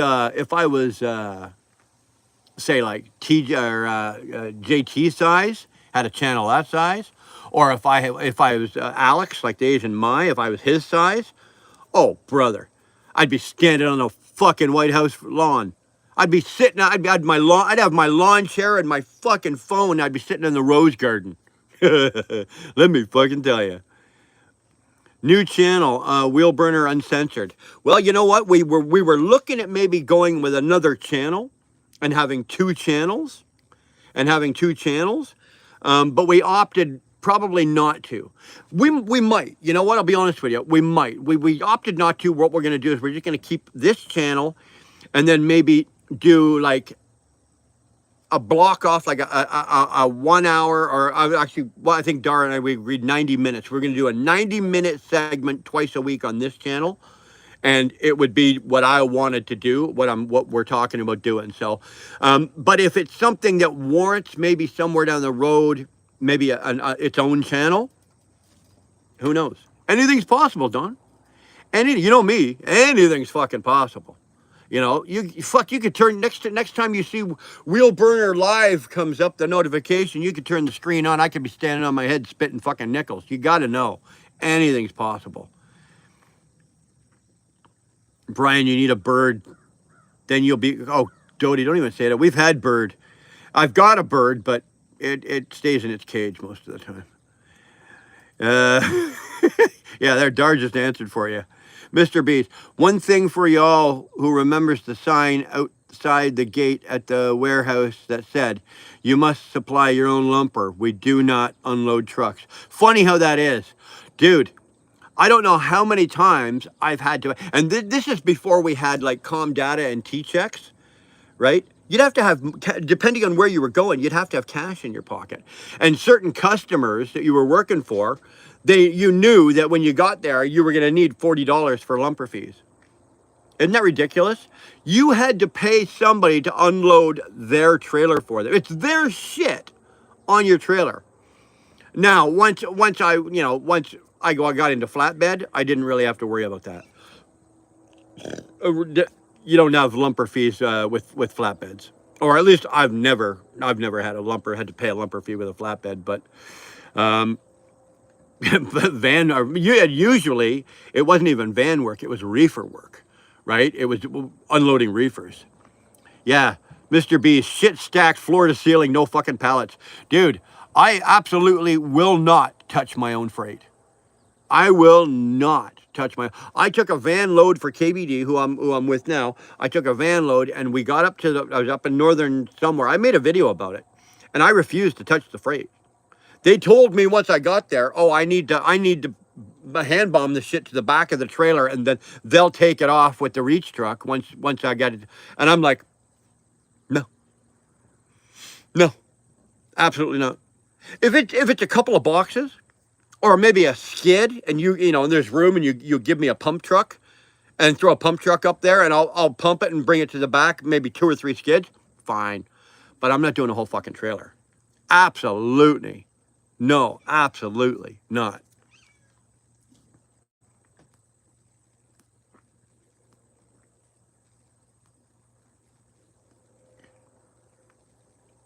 Brian, are you going to reveal how you really feel about ET? Donnie, I'll be honest with you. I think I have. I didn't leave ET Transport on bad terms. I didn't, it wasn't one of those I went out the door going, fuck you, as I was going out the door. It wasn't. We came to an indifference because I was on their YouTube channel, and they were paying me for that. They were paying me to be on their channel. And I wanted to start my own channel because if you look at ET's channel, they're very, very structured at what they do, right? They don't branch out to a whole lot of others. Like, they don't do this. They don't do a lot of the other things that I wanted to do. So I wanted to start my own channel. And for the first little while, it was kind of okay. But then it kind of clashed with the times, and it clashed with this. So I was given the choice to maybe close down my channel and stay on theirs, or come off of theirs and stay with my channel. So I opted to stay with my own channel. And then when I was working, it was because I refused to take the vax. I refused to take the shot. I couldn't cross the border. So I was working for ET at that time, right? Still, and I couldn't cross the border. So I couldn't make any money. I could run Canada only, and I was running East Coast. I was running from Toronto, multi-drops, all the way to New Brunswick, Nova Scotia, and PEI. But unfortunately, it's a lot of hills, and Canadian fuel is very, very, very expensive. So I really couldn't. I couldn't make enough money. I was losing money. I was running 4,000. Believe it or not, I was running 4,000 miles a week, and I was not making a lot of money. I wasn't making enough. So so I opted to move. I opted to move. I went back. I came back to KVD. Um, and there was, like I said, there was no fuck yous going out the door. Um, Ronan, who runs the ET channel, who's director of operations over there, him and his partner Roman, that run the company over there. I spoke to Ronan on the phone, I don't know, 2, 3 weeks ago. I'm still in contact with him. There's no hard feelings. I don't think he has any hard feelings towards me. I have no hard feelings towards him. If the bottom fell out tomorrow, and I really needed a job, I'd have no trouble working there because now I cross back into the States. But as a Canadian, working in Canada only, it was just too hard. I could not make the money with the way that they had their fuel program set up and a couple other things. I couldn't make any money. But that's the shortest, that's the easiest answer I can give you. But just know that I have no hostility towards ET Transport. I don't think they have any hostility towards me. Like I said, I spoke to Ronan. I texted him. I talked to him a couple of weeks ago. He asked how it gets. He knows my family. He met Darlene. Darlene met him. We'd gone for dinner. We know his wife. Da da da da da. You know, that kind of shit. There's no problems. No problems. As a company, if you are a company driver looking for a job, go work at ET Transport. I promise you, the only problem you're going to have is you're going to have to tell them to stop because they will run you. You will run miles until you're fucking either collapse or you run out of logbook hours. They've got miles and they do work and they are organized. So as an owner operator, might be a little different.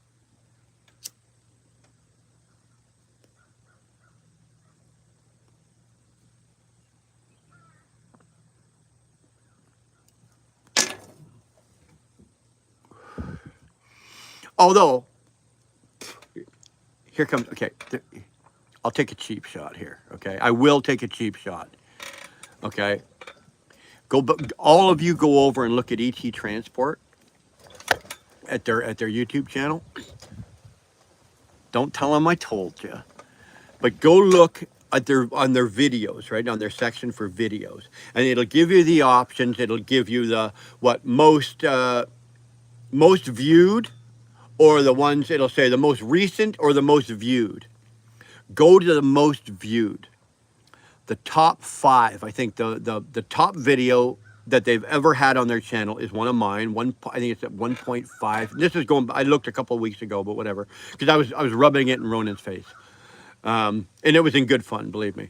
But it's at 1.5 million views, and go look. I think the top 5, or either the top 4 are mine. Then the 5th one is Ronan's. Then 6 is mine. Then I think 7 and 8 are Ronan's, and 9 is mine. Anyway, out of the top 10, I think 5 or 6 of them are mine, and they're at 1 million views. I wish I had that on this. It would be nice to have 1 million views on this channel. Let me fucking tell you. Anyway, ET channel, the ET channel is where I first started watching you. Yeah, a lot of people did, and I'll be honest with you, that's where a lot of subscribers. When I left, it didn't take long for them to find it out that I had my own channel, and that's where most of you guys came from and found me. IH found me in the convoy. Yeah, it's another thing a lot of you guys did, and it's funny because my channel blew up during the convoy. Because it was convoy related, it was all of that. We were at the convoy, we were involved in the convoy. But then when the convoy died, all of those people that were watching for the convoy stopped watching. They're still subscribed. I got like 7,800 or 7,900 subscribers. I probably have about 1,000 of them that are active. The other 6,800 are all the people that were at the convoy that just lost interest because the convoy was over, right? So I've got a 7,800 subscriber channel with maybe 1,000 active subscribers. Okay, whatever. Robert, you drunken bastard, how are you doing? Man, that's got to be Britt talking to him. I don't think he'd allow anybody else talking to him like that. If you ask Brian on their videos, they delete your comments. ET is shady, in my opinion. I wouldn't trust the guy. You know what, Donnie? He did that in the beginning. He did that in the beginning, and I think he because when I would people, I was encouraged. Et or Ronan encouraged when I would put out a video, if there was say there was like 30,000 views on that video, there'd probably be hundreds of questions, and I was encouraged to answer questions that were in my, besides, like I said, I was being paid, right? I was getting paid for this, so but then back then it would be, I would answer it and it would come up as my name, Brian, right? Brian Brown, whatever. But then when I got my own channel and my name went to Wheelburner Express and they were answered as Wheelburner Express, I think that put his nose out of joint, and rightly so. And then he stopped. So I could answer, but you couldn't see my answers. And he didn't even tell me he did it. Sneaky little bastard. So is that kind of shady? Yeah, it's a little bit shady. But from a business sense, from a trucking industry, is he shady? No. No, I'll be honest with you, he's not.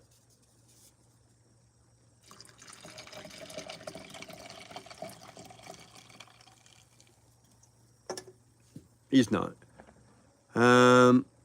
Brian, business is business. Britt, absolutely. Type trucking, the day is still young, Mr. Breeze. Brian, why are you smoking a branch? It's not a branch. Oh. Come on, come on. There we go.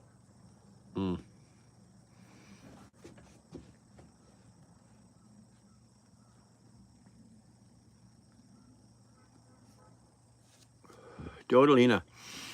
I first saw Brian during the crazy time in Canada with the convoy. Then later he kept popping up on my phone. I have that habit, Dodie. Just strange women. I just pop up on their phones now and then, eh? Then later he kept popping up on my phone. He was like a bad smell. Couldn't get rid of him. I think it was because of his beard. That beard got me a lot of subscribers. I don't know what it was, but it was. Mr. B's. Okay, everyone. My fat ass finally got his boots back on, and I gotta go play outside. Be safe. All right, Mr. B. Thanks for popping in. ET is the only company I have ever seen in the last 20 years I worked at. ET is the only company I have never seen the 20 years I worked at dealership from the East. IH, what are you saying there? ET is the only company I have never seen the 20 years I have worked at dealership from the East. So like you've never heard of them? They're not a big time. Like they're not Transex size. IH, they're not Challenger size. They're not. When I left, they were. I think they had 100 and. I think they were just cresting 120 tractors. That's company trucks and owner operators. They had 120 tractors, and I think they were cresting about 350 trailers. They were coming up on 400. I know they had orders in for new trailers. Where they are now, I would imagine, if I had to guess, I'll ask Ronan next time I'm talking to him, like, how many you got? They're probably close to over 200, because I know that he is. I know that he's pushing. They just opened their terminal in Atlanta, so now they've got a U.S. division in Atlanta. So I would imagine they're probably up over 200.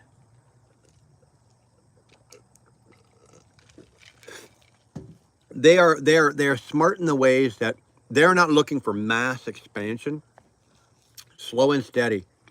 Slow and steady. If you watch how they have built that company from the ground up, from day one, slow and steady. I have a squeaky clean CSA and an engine that will pull down a mountain. That's the way to have it, Bill. That's the way. That's the way to have it. I have one speeding ticket, and believe it or not, I got it while I was up on the ice road. No, I wasn't speeding on the ice road, but I was doing something from one site to another, and I had to come back out onto the regular roads, and they fucking got me. But that's a speeding ticket. But other than that, um, my CVOR and my driver's abstract for commercial driving is impeccable. I've never taken a fine. I've never taken a load securement fine. I've never had an issue. I've never had an out of service. I've never in my life ever been put out of service, like a roadside or during an inspection. Never anything. I've been pretty fortunate. Uh, Brian is so nice about it all now. He forgets. Oh, get over yourself. Get over yourself.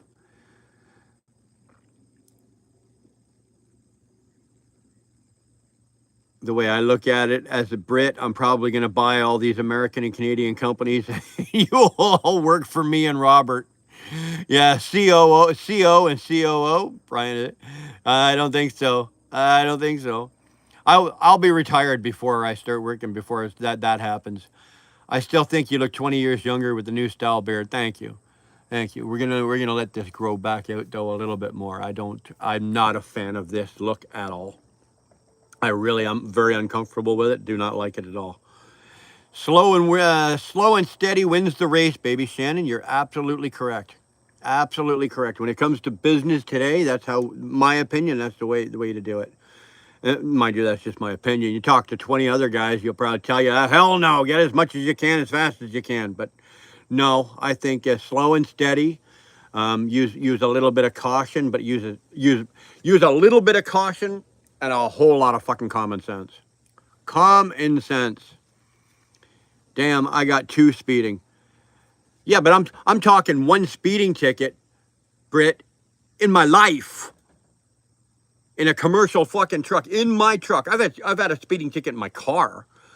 But on my commercial, on my CVOR, on my commercial driver's license, 1 speeding ticket is all I've had. All I've had. Not bad.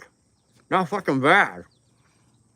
When you think about all the times and all the stupid fucking things I've done in a truck, you know, you think about all of that. Never mind the fact that I'm still here able to talk to you and I'm alive. But the fact that, all I've got is 1 speeding ticket, it's not too bad at all. I'll take that. Damn, I got to, if you haven't heard, if you all haven't heard, hi everybody.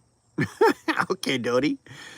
No, never heard of them. I used to work a lot from Quebec, like Robert, Robert, Shitty Green Shitty Green Truck, SGT, Chris got pretty much any company that had internationals. Okay. Yeah, well, ET is Freightliner and Volvo. Freightliner and Volvo. They almost got, they almost went with the Kenworth. They almost went with the Kenworth. They were so close. They just couldn't get the price hammered perfectly. They couldn't get what they needed for the price. So it didn't happen, unfortunately, because I bought my truck off of ET Transport, right? Ronan sold me that truck. It was only 8 months old when I got it, right? It was a 2020 and it was an 8-month-old truck. And when I got it, actually, I had sold my truck. You guys all know the story. I'm not going to tell you again. But anyway, that's where I got that truck. I bought that truck off of ET Transport. And it's been so goddamn good, I'm almost tempted to go back to him and say, hey, buddy, you got another one? Fuck. Not bad. I've been really lucky with it.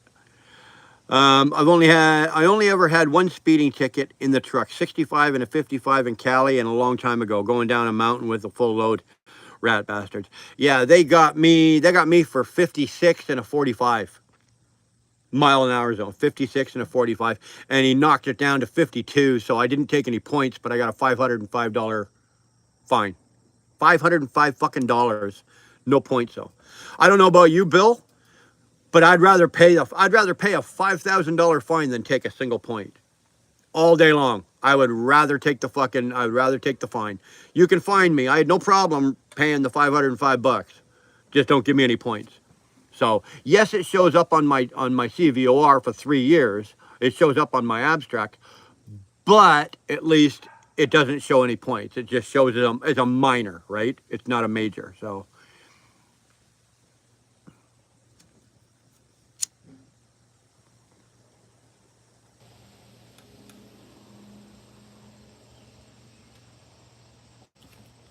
mm.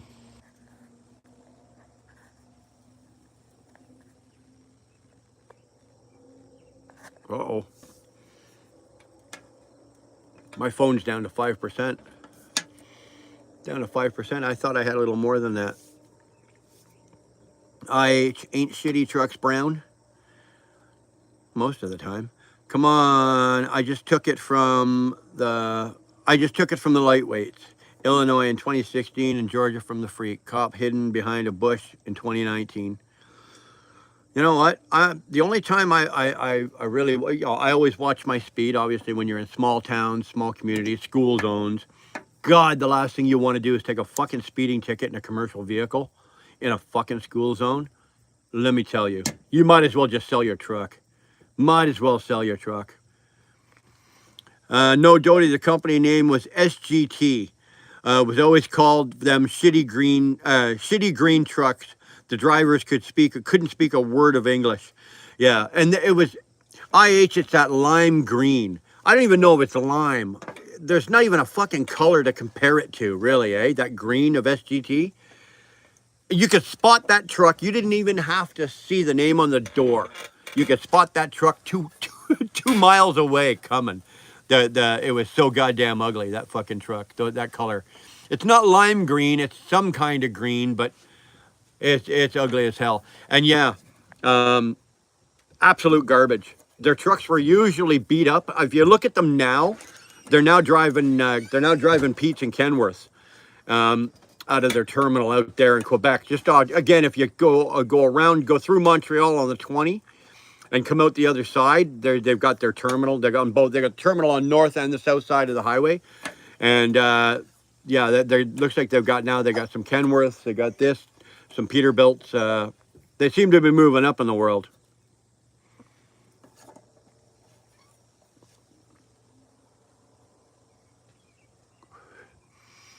What the hell are you guys talking about? I can drive a rocket legally at 155.